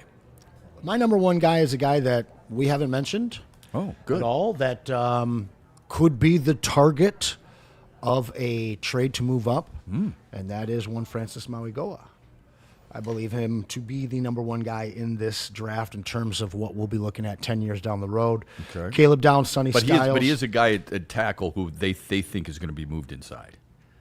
That's my only problem. I think he's a really productive player but Mauigoa, my problem with that is if I'm going to take a guard, and that's where they predict him to be. We shall see on that. Yeah. But if he's going to be a guard, I'm going to take the best guard, and I think Ayonye is a better guard. But go ahead. Sorry. He's tremendous as well. After that, it's Fano, Spencer Fano, big fan. Okay. I think it's a set it and forget it type of player. So that's 2. Who are the other ones? I'm sorry. Oh, Sonny Styles and Caleb Downs. Correct. Okay. Love those 2. Good. All right. Oh, Kool-Aid? Yeah, I got Caleb Downs and Vivego on my list as well. Okay. But I don't know. I can't shake Blake Miller. I believe that he's going to be one of those guys that just has one of those long careers. Wow. For sure thing, huh? Wow. Okay. As it relates to a for sure, like absolute, he's the star offensive line. I think he's going to be one of those guys that in Detroit, he'd be one of those guys that's beloved because he plays every game, plays every down, At plays the right hard. tackle position. Right. Okay. Right. And then who else do I have? You like I have that some stat other about players. him, don't you? You love the snaps and you love the starts. And I love get the it. practices. Like I don't know. That means a lot to me as a player. But going back and forth right now between Pregnon and Falk, Keldrick Falk as well. But probably go with Keldrick Falk. I think he's As going a to be sure thing. As a sure thing. Okay. As a sure thing. All right. That's good. Y'all have Potato? mentioned most of them. Jeremiah Love, really enjoyed watching him play all season last year. He is a gangsta, figuratively. Okay. So there's one of them. Figurative. There's one. Give me 3 more. Spencer Fernell. Okay. Utah. Anson had mentioned that. I'm a big fan of his also. It was fun watching him from afar too. David Bailey. He tore it up in the playoffs, in my opinion. Such a good that player. defense was very electric. Powerful, explosive, disruptive. Yes. He checks all those boxes. Love him. Woo! And then Caden Proctor, tackle out of Bama. Really? Okay. Yeah, I just like his mass. I like, the way he moves people and just takes control. Good football name. It is a good It one. is a prime football name. It's interesting you bring that up because my second question was, give me the one guy who's being touted and you're afraid is going to fail. The one guy everybody says Messidor. He's I like Messidor a lot. I mean, it's really cool to see Miami relative again, and he was very destructive. Okay. So with him, injury history, we'll see. You're taking a chance by this. Kool-Aid, give me the one guy who's considered by many to be a first-round pick. Doesn't have to be a for sure thing. A first-round pick that will not perform very well. Ooh. You know what? I'm just going to be messy. I'm going to say Jamad McCoy. Just Okay. the corner? injuries. Yep. And if he comes to the Lions, just their bad luck with drafting secondary players. Hey, look, I love Kirby. I love Brian Branch, but even right now, we're still dealing with a little bit of bad luck there, too. Okay. Anson? I was going to come up with a joke here for the David Boston, Denzel Boston comparison, but honestly, it's Fernando Mendoza. That's what I was going to say. Okay. It's Mendoza. I mean, the guy is a captain and a leader, but he also led a team of 26-year-olds. I'm not sure that his physical ability is going to measure up to where he's being drafted to be the savior of a franchise that, needs some saving. So I'm not sold on him. I like him. I hope that he does well. I'm a big fan of the kid, but that's a risky pick. He feels a hell of a lot more like a 24 overall pick for a quarterback. And most years, there just happens to not be any quarterbacks. Yeah, and I think that's where my mind got poisoned just a little bit. So mine was Fernando Mendoza as well. As much as you want to root for a kid like that, and I do. I want to root for him. I just don't know how he becomes an elite quarterback, and when you are 1-1 overall, I think you have to be. So we'll see. That's correct. Do we think he's got an Alex Smith feel to me, where he could? I think Alex Smith was a really good player, but not to start, and it ended up working out for him. But it kind of a limited guy, somewhat that's very cerebral, that could put it together in a few years.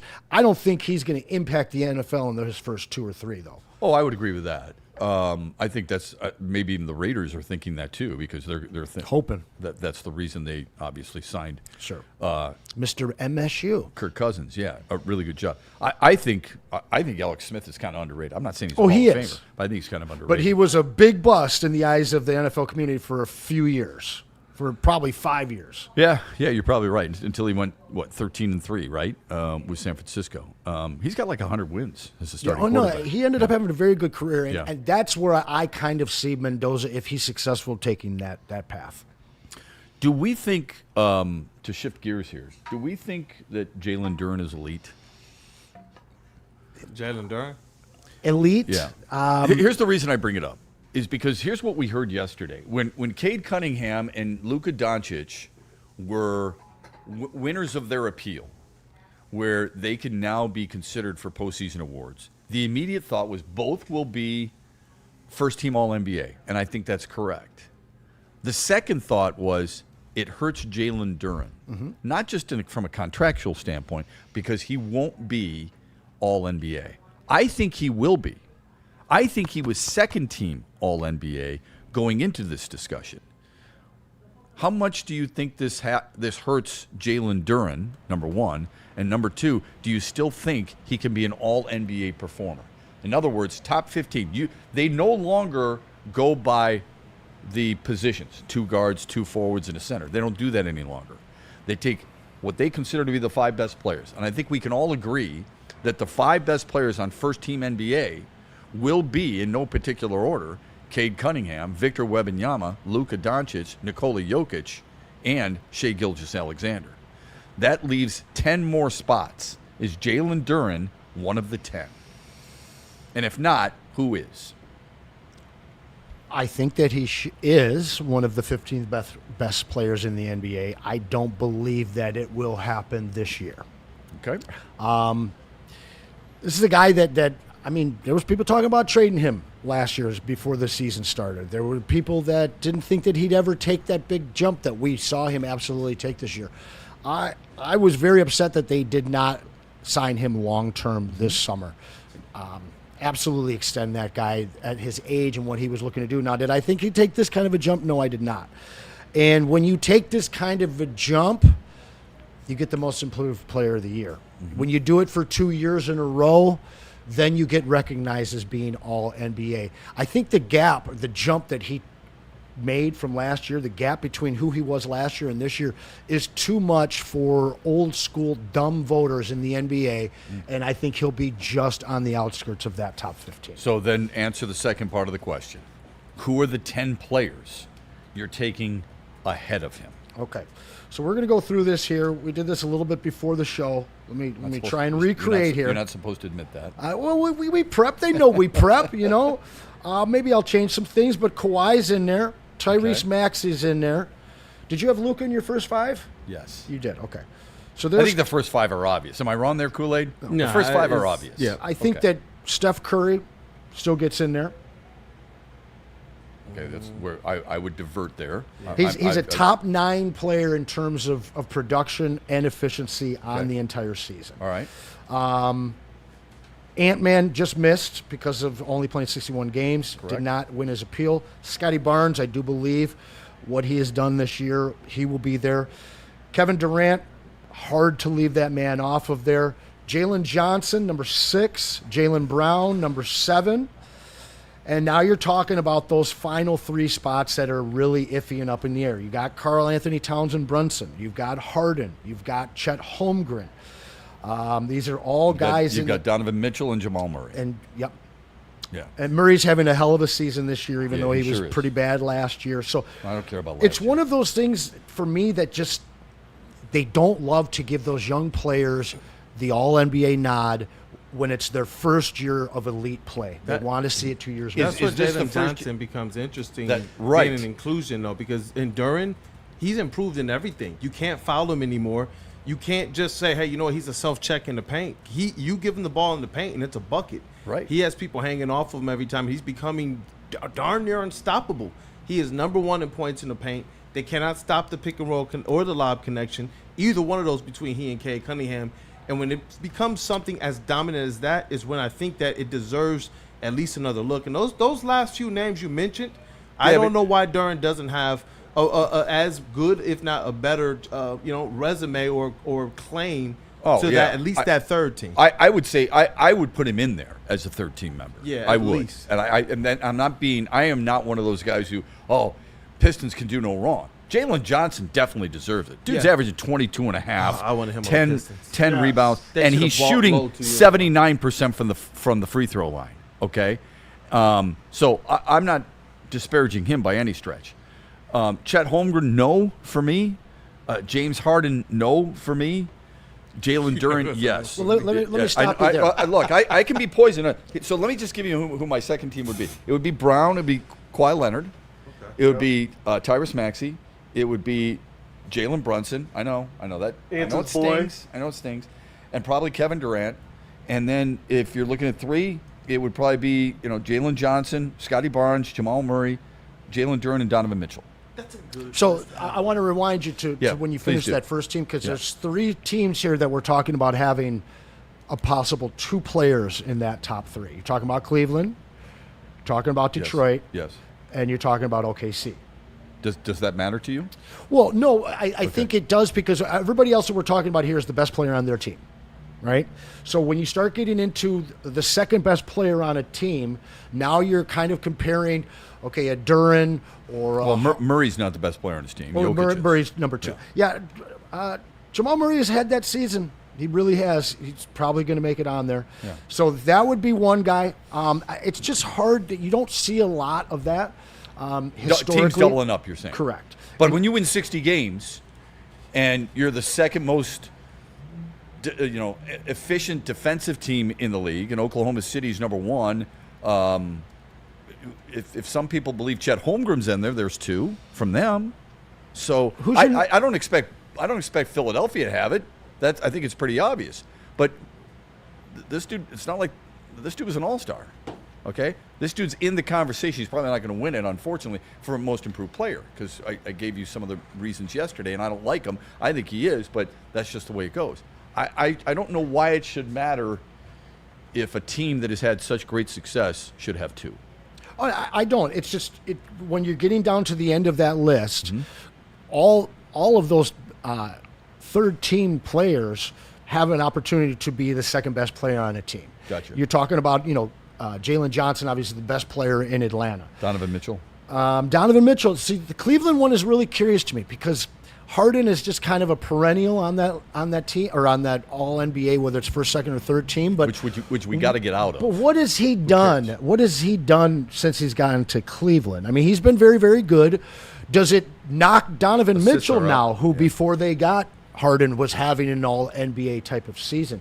Yeah. I really think that the NBA loves to give the nod to guys that have been there before, that have done it before, and they will most likely make Duren prove it next year that he is truly part of the NBA. What I do like about Jalen Duren this year, though, in his numbers is sometimes you can see big men have that jump, but their usage rate is still like 20 or sub 20%. But with Jalen Duren, you saw this man really take an 8.5% leap in his usage rate to 23.5%. That's stuff that he's initiating. And what did you also see? A career low 11% turnover rate. Previously, 16 and 17%. So as they've given him more opportunity, he's proven he can handle it. And what happened? Not only did he score more, but he got that much more efficient. Free throws went up. Field goal percentage went up. True shooting went up. And it's not just that it went up. He's better than everybody else at this stuff, including the 2010 with blocks and high field goal percentage. No one's doing it like he's doing it. There are also very good examples in the past of guys who have had that breakout year and then been rewarded for that year. Evan Mobley's an example. He was a second-team player a year ago. Yeah, you're right. Jalen Williams for Oklahoma City. He had the breakout year. He was a third. He was a third team. Look at Tyrese Halliburton from Indiana. He had a breakout year. He was made third team. If you go back 2 years ago, and you want to look at certain players like Domantas Sabonis, he was third team all-league. Why? Because he had a breakout year. I think recent trends would tell you guys who break through suddenly can be rewarded. De'Aaron Fox the year before. Şengün or Duren? I'm taking Duren right now. Yeah, okay. But yours is jaded. Yours is jaded. I love hoops, man. You just talked about Jalen Johnson, and Jalen Johnson's numbers are massive. I didn't say Jalen Johnson shouldn't be there. I said he's a young player being rewarded for his okay. good play. I thought you love said Jalen Johnson. I thought you said it's an interesting conversation about Jalen Johnson. No, if for he's Duren. there, Okay, then I I got can you. see Yeah, Duren being there too. I'm with you on that. Thank you. Thanks for the clarification. Now, I respect the game of hoops. I like who I Who's like. the third best center in the NBA? Do they have to be healthy? Listen, I love Duren. Okay, Well, he does not affect the offense the way that Alperen Şengün does. Okay? He just doesn't. Then you'd have 2 Houston Rockets. I don't know. And two-way, I like Duren better, too. Listen, there's certain things that Duren is way better than Şengün at. In terms of trying to recreate and be the next Joker, that is Alperen Şengün. When you're looking at these two guys and you're a voter, you start looking at their stats, and, Şengün probably has better stats when you consider his assists. He has less points, less rebounds, slightly more assists, 4 more assists. A half a point less. He's got 4 more assists, and he's 1 less rebound. Okay. Well, if that's the case, then you're gonna say Bam Adebayo. No. What I'm saying, because he's got better numbers in both those categories. All I'm than Jalen saying Duren. is that there's a lot of centers in this Way league. lower steals and blocks and right percentage. after the top 2, you start looking at Cat, you start looking at Duren, you start looking at Şengün, and there's no Evan Mobley is fair to put in the conversation. Yeah. I'm not saying Absolutely. this. I'm Not this year for sure. Some think he'll get in this year. And I look, don't Chet Holmgren, same thing. And that's the other name. Okay. So to me right now, there's a clear separation between the top 2 centers in the NBA. Yeah. And then there's a glob of really fantastic guys that are ready to ascend. And that's fair. They're all under 25. That is fair. You know? Yep. So I believe that thing, like, how do you vote Duren over Şengün? How do you vote Chet over Cat? And so that log jam of those centers right there, it's going to be tough. I don't know. I hope he does, but for the franchise and our paychecks, or not our paychecks, but what I but did like about it let's is just when remember, K wasn't there. It doesn't matter that it's a center. It Yeah. doesn't matter. It's based on players, 5 players. But And they're when you- comparing. They're looking at you're those. right. And No, I they're looking think at point guards. I think you're right. Yeah. I'm just saying you don't. Well, they're supposed to vote on what they consider to be the most impactful 5 players, and I do believe we're closer than this than anybody else. So I don't know how much confidence I have in national media voting this way. Yeah, that's true. But when you see a guy who's made the leap that he's made, they're going to look at numbers while Kool-Aid looks at a lot of those other ancillary but important statistics. Certainly. And I look at how he helps create his own shot, how he's a better passer, how he does so many different things better this year than he did a year so ago. much. But I think you're right. I think they're going to look at him and go, man, he's 22. The numbers don't jump off the page when it comes to other centers, because if you look at it, there are 4 other centers who average more points than he is. And this guy is oftentimes the comparison, and they don't think he's even close. So you could be right in that regard. But post All-Star break, there's not a lot of centers who are matching anything that Duren is doing, and this is why I love too. When Cade Cunningham was down, what did we all say? Well, now we're going to see who Duren really is. 23 Duren points. mashed without Cade, Yep. and he carried the Pistons. Amen. That matters to me, and I don't know if you lose your how much help did Alperen Şengün have this year? You talk about the usage and the assists. He's playing with a whole lot more talent around him, and what I see Duren doing without a Cade Cunningham, when you're taking your How much superstar- more talent does he have? Yeah, Well, let's- you're let's- talking What are you about talking about? Well, let's be careful. We KD. Amen Thompson, Now who else? KD. Okay, now who else? We got a Thompson. We Who do have a else? Thompson. Who else? Most people say that You're Houston's offended. I Thompson can't is believe better. you just threw that out there, Most man. people Yeah, I say know. that. We That got came to from be Kool-Aid. careful. You better be have real said, careful, dog. You have said Detroit's deep. You said they've talented. If They are you're talented. almost dissing the Pistons by suggesting what you are with the Houston I don't comparison. think it's a diss to appreciate some of the talent and the young talent that the Houston Rockets do. I don't think that they did. Kevin themselves Durant's not young, though. He's not. Do they have young, more but they do have talent some than the young Pistons? talent there. No, they don't. It's close. They don't. It's And very Detroit's close. got a better coach. They're I think- similar teams. I sure. believe that this is a year where, when you look at their pure young talent, if Jade and Ivy pans out, that's something where I'm saying maybe. But it's Cade, it's Duren. That's what it is. That's the young talent. We like Asar Thompson, and we're waiting for him to ascend as well. But right now, it is Cade, it is Duren. But hold on. Asar Thompson is only from you're hoping for him to ascend only from an offensive standpoint. You have said all year long that he's the best defensive player, best defensive wing in the league, and he is. So Oh, yeah. that doesn't, just because he doesn't score a ton doesn't mean he's not talented, and that's the same thing with this team.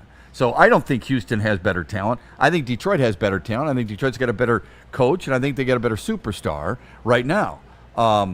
I think that the bottom line with this NBA conversation is how many other centers are going to divert voters' attention away from Jalen Duren, even though they're not supposed to be voting by position. And I think that grouping, that glob of those four guys we talked about after the top two, it's hard to separate any one of those guys. And I believe that next year you'll see that happen. I think Cat will probably take a step back. Şengün and Duren will continue to get better. And then if the twig can stay healthy, you're going to see the same from Shed as well. And I do believe it's going to be obviously an argument because Jalen Duren is a newcomer, but I believe he makes a great argument. And I do. When you look at the roster, the Houston Rockets have what most people would consider to be better young talent, especially when you start to group in people like Jabari Smith and Reed Shepard. You start to group in players like Tari Eason. These are players that were supposed to help make these guys. He's still averaging 14 a game. He's still a bucket. Are you going to differentiate between Terry Eason and Ron Holland? Oh, listen, I love my team. No, I'm I just saying the they're Detroit super Pistons similar. are a better team overall. Alperen but I do Şengün believe that the talent level, I believe that in terms You didn't of when even bring people up sit Dennis down Jenkins. and they look at it. All right, well, let's see. Let's ask Mr. Anson about Dennis Jenkins. I've been a believer since day one. He got his D back. But yeah, listen, I believe in the team power of like Detroit. Stella. I believe in the team. I believe you line them up against back. Houston, they're going to know what to do with their talent 10 times over than what Houston's going to be able to do. But when you look at what Houston has, they are supposed to have the more highly rated offensive young players. He dug deep after we called him out on that one. Yeah. I appreciate I it. covered Houston's teams at the Summer sure. League, these players for a few years. I really like just their had young to team. verify who they traded to get Kevin I was Durant. shocked that the Pistons went out to Houston and beat them early on in the season because I like the way that they are built. Alperen Şengün is the closest thing to Joker 2.0 in the NBA right now. And I think that a lot of those guys are made better because of his ability to pass out of the post, which Duren, to his credit, has really shown some improvement and some, like that bounce pass from the high post the other night. Ooh. Has the capability, but I do agree with you there. Alperen Şengün has shown the ability to be a true hub. I don't know how close he is to Jokic. He had 4 triple-doubles. Jokic had 34. But wait a second. Let's be careful. Now, remember how many years Jokic was in before he became the Joker? I don't know. How many? Probably a good 4 or 5 years, right? Before he really started. Like, I don't know how this guy became what he became. Yeah. Like, people are considering him one of the greatest of all time already. It's hard not to. Okay. Yeah. It's hard not to. I get it. I thought he was. Yeah, I'll trust you on that. I thought he took off earlier than that, but I'll buy. Okay. You want to hit a break real quick here? I want it. Well, we got Doc coming in, so let me ask you one more quick question. Tonight, it's Orlando against Charlotte. If Charlotte wins, and I think we all expect Charlotte to win, I don't want to speak for you, but I do anyway. Yeah. They won 3 of the 4 during the regular season. They got home court, which oftentimes matters. Bring them out. That's what the NBA world wants. Do you? Why? Because they fought? They all think that's the team that's going to slay Detroit. You think it's a rivalry already? It has the seed planted to be a true rivalry, which will flower with the first round bloodbath matchup. And everyone is already calling Charlotte to beat Detroit. No, wait a minute. No. Stop that. One guy said it. No, there's one guy. Everyone, Shep. Everyone. There are more, Shep. Who said it? There's a couple talking heads on ESPN. No. And there's other people who are pondering. And I'll find the clips. I have them all cut up. One is used. We're gonna cover them tomorrow night. Okay. One is used to working next to Jason Kelsey on NFL Live. The other might have said, "I think it'll be a series." I haven't seen anybody pick Charlotte except for one guy. Lonzo Ball. Lonzo picked his brother, too. Okay. I would expect nothing else. Okay. Who does Dad pick? They're mad at the Pistons still. Shout out LiAngelo. Yeah. Shout out my ass. Yeah. I mean, shout out to ruining our playoff run. Screw that guy. I mean, loser. I don't have to give him a shout out. Not at all. Doc is coming in. We're going to ask him about some of the injuries and some of the injuries to the NFL draft possibilities for the Lions as well. We'll do that with Doc right after this. Dr. Jeffrey Pierce, of course, from Dr. Jeffrey Pierce and Buddies. Hey, he just mentioned him. He's your injury insider. He is Dr. Jeff S. Pierce. You can reach him there with that QR code above my head, or you can punch in those digits on your phone. He's over at the Michigan Sports and Spine Institute. Braylon trusts him, D-Mac trusts him. This is the guy to get you back into life, back into the game. It's Dr. Pierce. He'll be with us here in just a few minutes, so stick around. You like good people? Yeah, we do. Dr. Jeffrey Pierce is a really good dude. And so are the people at Buddy's. Not just because they make great pizzas. They make Detroit style, or the original Detroit style pizza. And they've been doing that for over 80 years. 50 years, they've been having a fundraiser called Slice for Life. And this time it's Monday, April 27th. It's where if you dine in at any Buddy's location, or you get a carry-out, then 20% of the total sales is donated to the Capuchin Soup Kitchen. Buddy's has raised $4 million since 1976 for that cause. It doesn't get any better than that. Shout out. Yeah. Enjoy a great meal, support a wonderful cause, and hang out with some really good people in Buddy's. Monday, April 27th. Put it on your calendar, please, and enjoy. You know how some things are so good they should be world famous, but they're not? Our house-made vinaigrette is one of those things. And the antipasta salad, we drizzle it over. Same with our hand-battered chicken tenders. Original recipe soups and pasta sauces. It's almost as if our original, world-famous Detroit-style pizza is mocking them. And that's not very nice.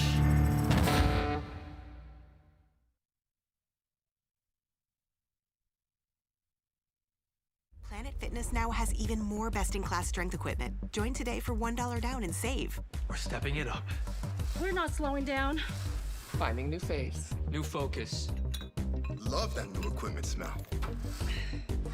So, you in?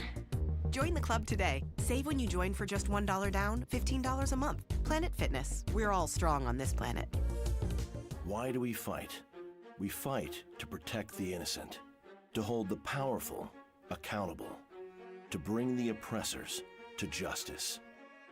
Why do we fight? We fight to secure and preserve our civil liberties, to get each and every one of our clients the justice they deserve, and to make the lives of real people just like you whole again. ThenFights.com. Big injuries, big news. Twice a week, Dr. Jeff Pierce from Michigan Sports and Spine joins Woodward Sports Network for the Injury Insider Report. Big D Energy Tuesdays at noon. Braylon Edwards and Shep Thursdays at 3:30. Get expert analysis and in-depth breakdowns on the latest sports injuries from the man trusted by top athletes in the community, like D-Mac. Whether it's the Lions, Pistons, Tigers, or Red Wings, Dr. Pierce talks us through it all. Don't miss the Injury Insider Report with Dr. Jeff Pierce, your go-to source for understanding the impact of injuries on the games and players we love. Only on Woodward Sports Network. Scan the QR code on the screen or go to MichiganSportsandSpine.com to see if Dr. Jeff Pierce can help you. Come to any Lady Jane's Haircuts for Men and claim your throne for a king's treatment from one of our talented stylists. Open 7 days a week. Walk in anytime. Just get to a Lady Jane's today and receive a precision haircut, scalp massage, hot lather neck shave, and a hot towel treatment. A haircut should not be a chore. It should be an experience. And that's exactly what Lady Jane's has to offer. Open 7 days a week. Walk-ins are always welcome. There's always a location near you. Lady Jane's Haircuts for Men. It's wicked awesome. The Tigers are the best team in baseball. Get the best coverage in Detroit right here on Detroit's #1 sports network, Woodward Sports. Every Scooble start, every green homer, and all the action can be followed on all of our social media. Make sure you like, subscribe, and follow on Facebook, Instagram, TikTok, and YouTube. It's World Series or bust, Detroit, and we are here for the ride. Woodward Sports. WoodwardSports.com and click on Shop. Get the latest in Detroit sports apparel and exclusive Woodward Sports gear. WoodwardSports.com can get the whole team outfitted. Love the Pistons, Red Wings, and Tigers? We got something for you, too. Shop online at WoodwardSports.com. Big injuries, big news. Twice a week, Dr. Jeff Pierce from Michigan Sports and Spine joins Woodward Sports Network for the Injury Insider Report. Big D Energy Tuesdays at noon. Braylon Edwards and Shep Thursdays at 3:30. Get expert analysis and in-depth breakdowns on the latest sports injuries from the man trusted by top athletes in the community, like D-Mac. Whether it's the Lions, Pistons, Tigers, or Red Wings, Dr. Pierce talks us through it all. Don't miss the Injury Insider Report with Dr. Jeff Pierce, your go-to source source for understanding the impact of injuries on the games and players we love. Only on Woodward Sports Network. Scan the QR code on the screen or go to MichiganSportsandSpine.com to see if Dr. Jeff Pierce can help you. Game is won in the trenches, and our big fellas don't mess around. The Woodward Heavyweights on Woodward Sports.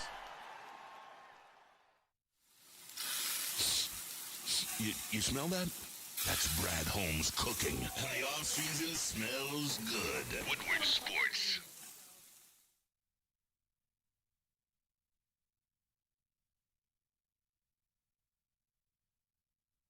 Head to WoodwardSports.com and click on Shop. Get the latest in Detroit sports apparel and exclusive Woodward Sports gear. WoodwardSports.com can get the whole team outfitted. Love the Pistons, Red Wings, and Tigers? We got something for you, too. Shop online at WoodwardSports.com.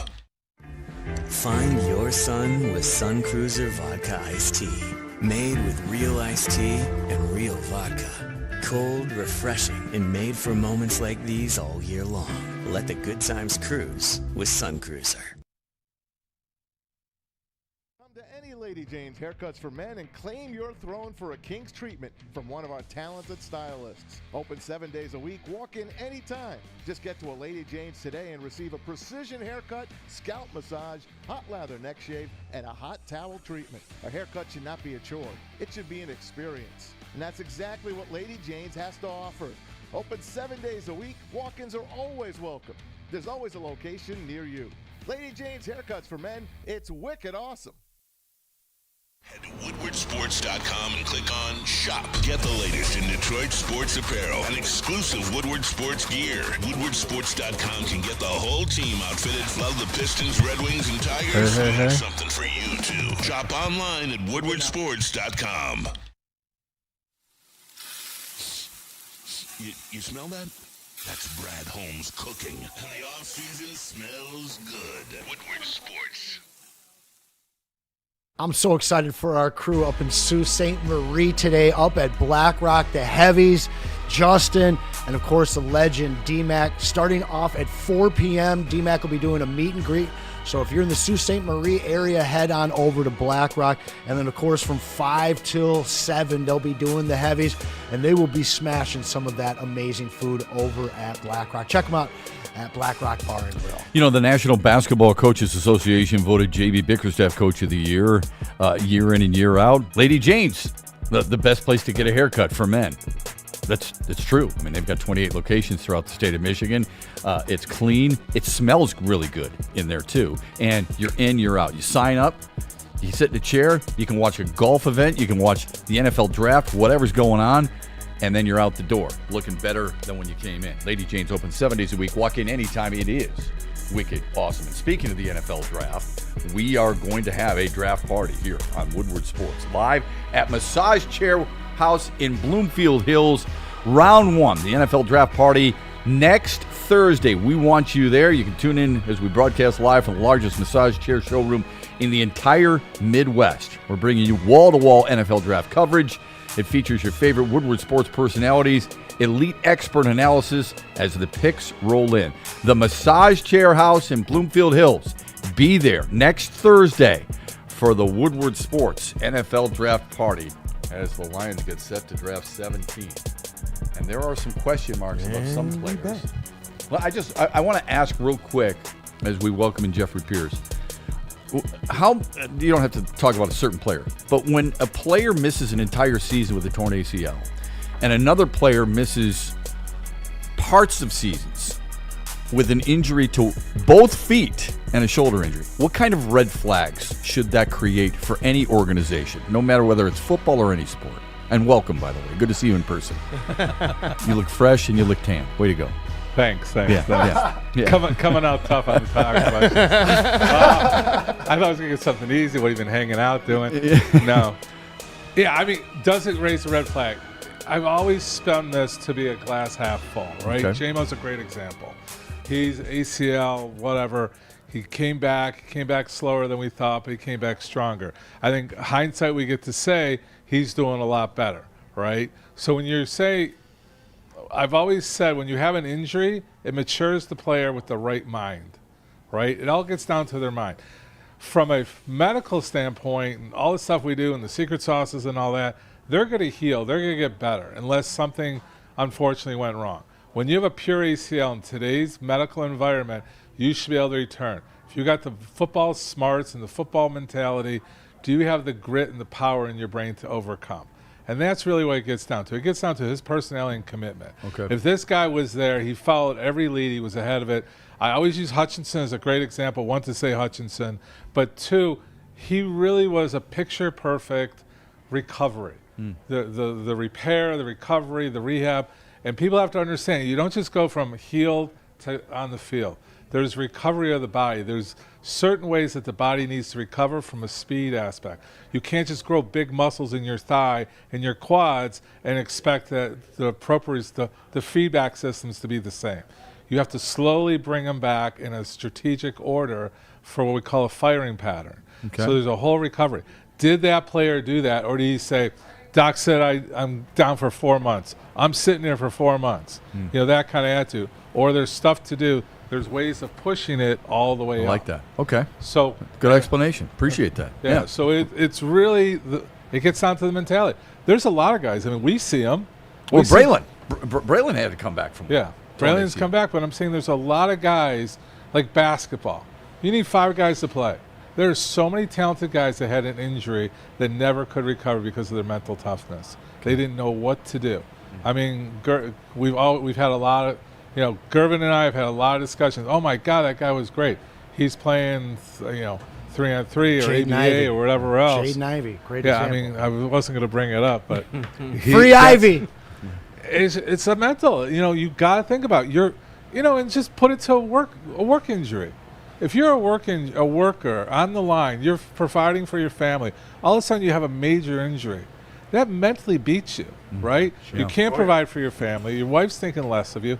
There's a lot of mental capacity on doing that. So when we say mental toughness, and I throw it as such a broad term, but it really, we're 6 degrees from just being collapsed on the street too. So mentally tough as well as physically. That's good stuff. Thanks. I mean, what's his face? That guy for the Lions thinks he has a secret sauce. That's what I was going to ask. Picking up, because I keep hearing you got the secret sauce. No, yeah, we got it. So how do you get him back? We still don't know what the secret sauce is. That's what I want to know. Can you lead us to that? What exactly? When you bring up secret sauce all the time, what are you referring to?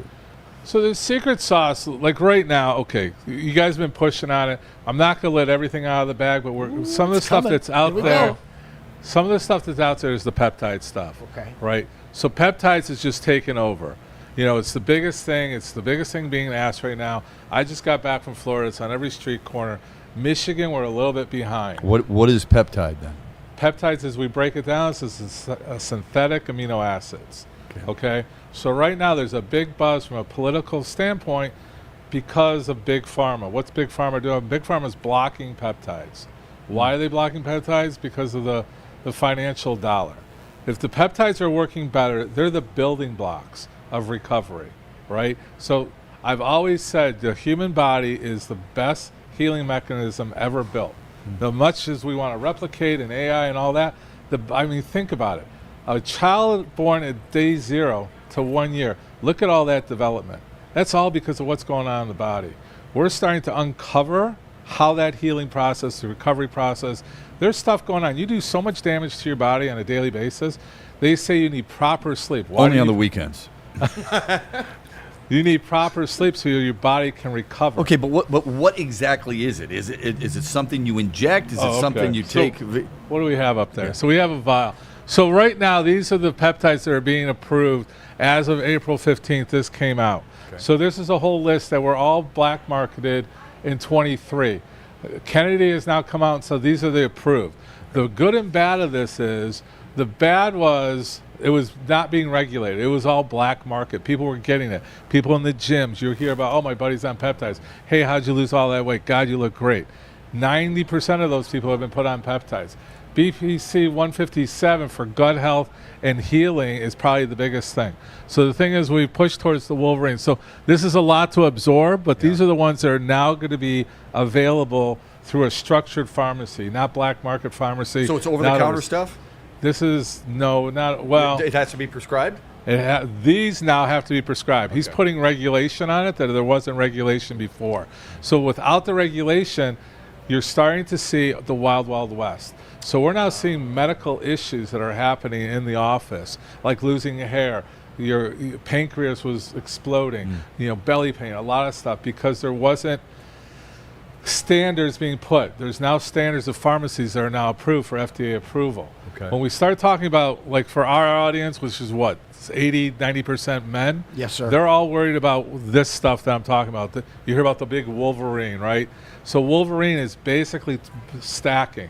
You're going to hear something called stacking. So it's BP 157, which is it's called angiogenesis, which is basically and Tom Brady 500, and TV 500, which is more for the tissue healing and muscle building. Okay. So you're talking about increased circulation, increased healing, and that's the Wolverine. Then there's something called Glow with the copper peptide that's in there also. Okay, just real quick, because you're so familiar with it. Yeah, but I think you talk over a lot of people's heads because we're not. How are they administered? So how are they administered? All Number right. one, and number two, what are the dangers of something like this? What are the concerns people have legitimately taking something like this? So right now it's a powder. It's in a powder form. You have to concentrate it. And then you have a small needle, a diabetic needle, which is the smallest needle, and it's called microdosing. So it's a very small amount that you introduce into your body, somewhere most likely your abdomen, your thigh, or your buttocks. So you're doing an injection. Okay. You're squeamish already. No, I microdose every day. I know about microdosing. We won't. That's a different story. Oh, that's something different. That's something different. That's something different. And hopefully, she appreciates it. Okay. Doc gets that singing. Well done. Give me that. Hey, give me that. Man. He did not see that coming. That was not very fun. I had to twist that to the positive. I'm always Well played, Doc. Wait, does Always peptides bounce out help with full. that? And you're All right, so got jokes on a Friday. Sharing after the show. So it has to be injected. It's injectable. And what are the health concerns unless you do it via a physician? First of all, it should all be done under physician direction, Correct, right? yeah. That's number one. Number two, it's not being under physician directed, and you're at risk. Most of the people should be okay. If you're a healthy individual, a lot of this stuff is pretty much very limited side effects, okay? Because it's your natural body amino acids that you're replacing. So you think about it. You and I are perfect all three of us are perfect candidates.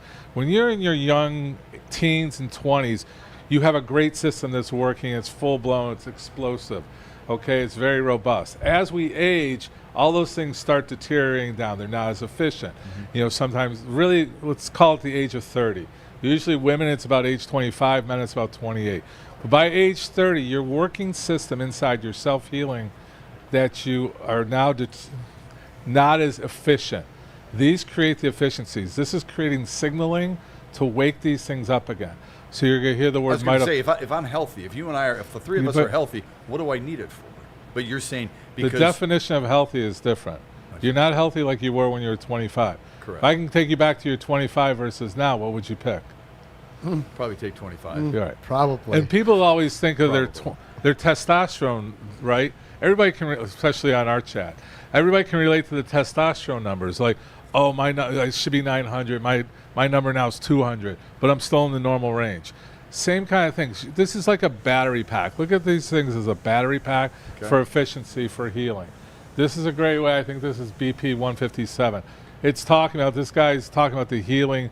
He's signaling normal things that are in our body, reactivating, improving on it, putting like coal in the chimney to heat the fire up a little bit more. So if you and I have that tennis elbow or the golf elbow, it might help in that regard. No, it definitely, that's a secret sauce. These guys are recovering because of things like this. Gotcha. It's putting the body at a better advantage for self-healing. So that's the big difference between that and big pharma. And there really are no side effects as long as you're healthy. Well, yeah, as long as you're healthy, you're pretty much zero. Okay. I can't say zero, but you're at the 90 plus of no side effects. Okay. If you have, do you take it? Yeah.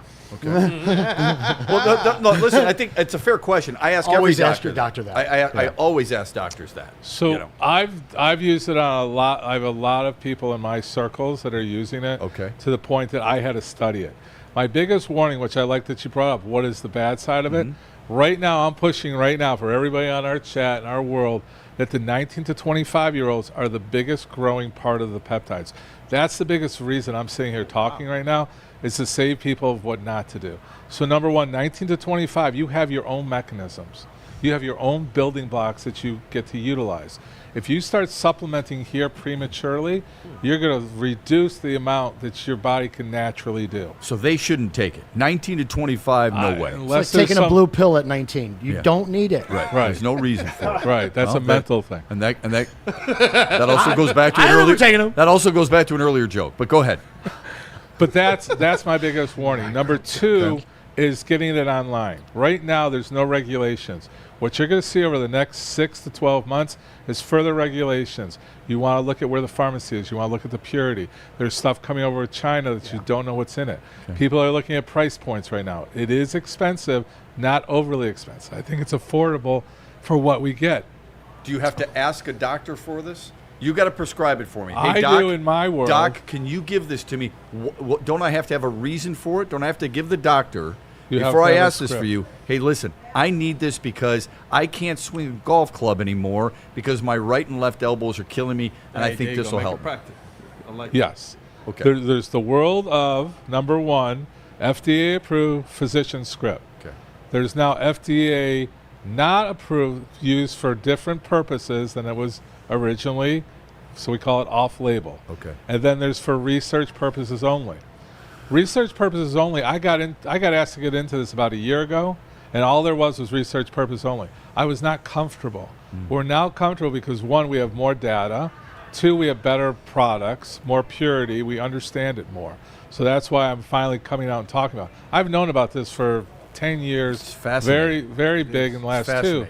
But now the biggest reason I'm pushing today, and we want to get more of the voice, is because people are going to start getting hurt. Okay. So we're more of like, big docs trying to save everybody. But honestly, I don't want it. These guys, these kids up at college, I won't name the colleges, but almost all of them, they want to shred. Yeah. I want to shred. I want to look good. The woman wants that V line going. So they're taking this prematurely, and they're going to hinder their natural ability of what their body can do. Okay, so real quick, because we got to run. Tell me and give the audience the 3 things that they should be asking their doctor before they jump, or asking themselves about whether or not they want to take this step. So number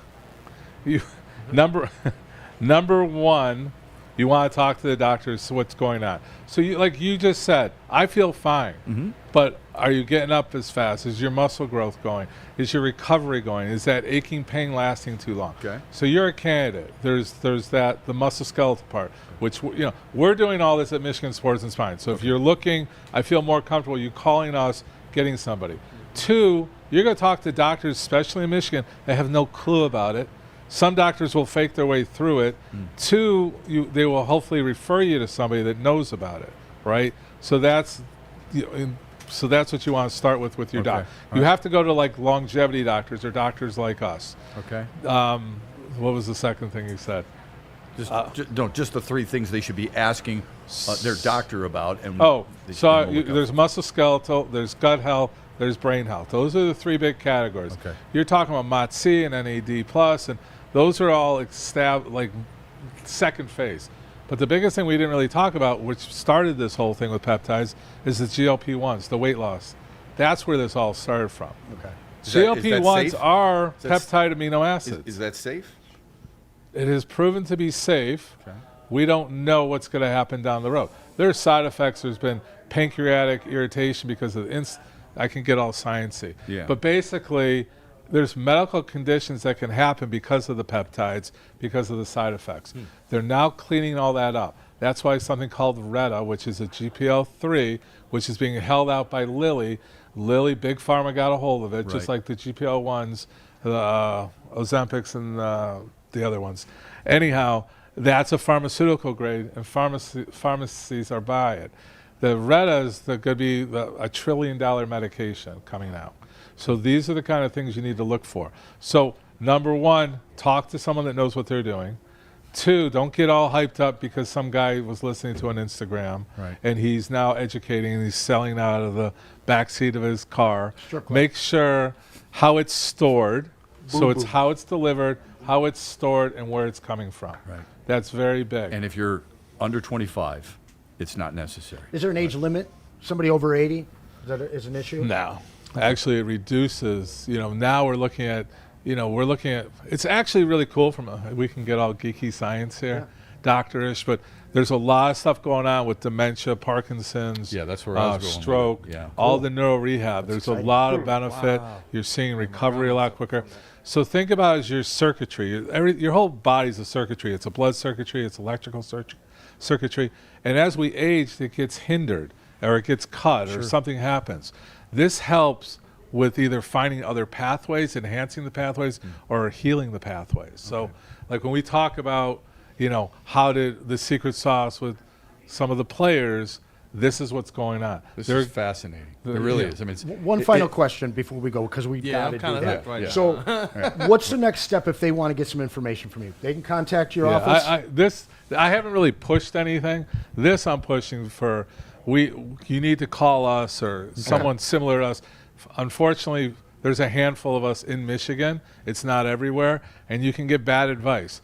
I don't think your first point of advice should be a guy that's in the gym. You're breaking ground here in the state, and it's awesome that you're doing it. Well done, we're advancing it. I'm not breaking it. Well, that's all right. You're advancing it. You're giving us knowledge. We'll talk more about this next week. Yeah, I think we should dedicate it. The chat's looking for it. I think it's fascinating, and it's educational. So thank you for all that you've done with that, and thanks for keeping us up to speed.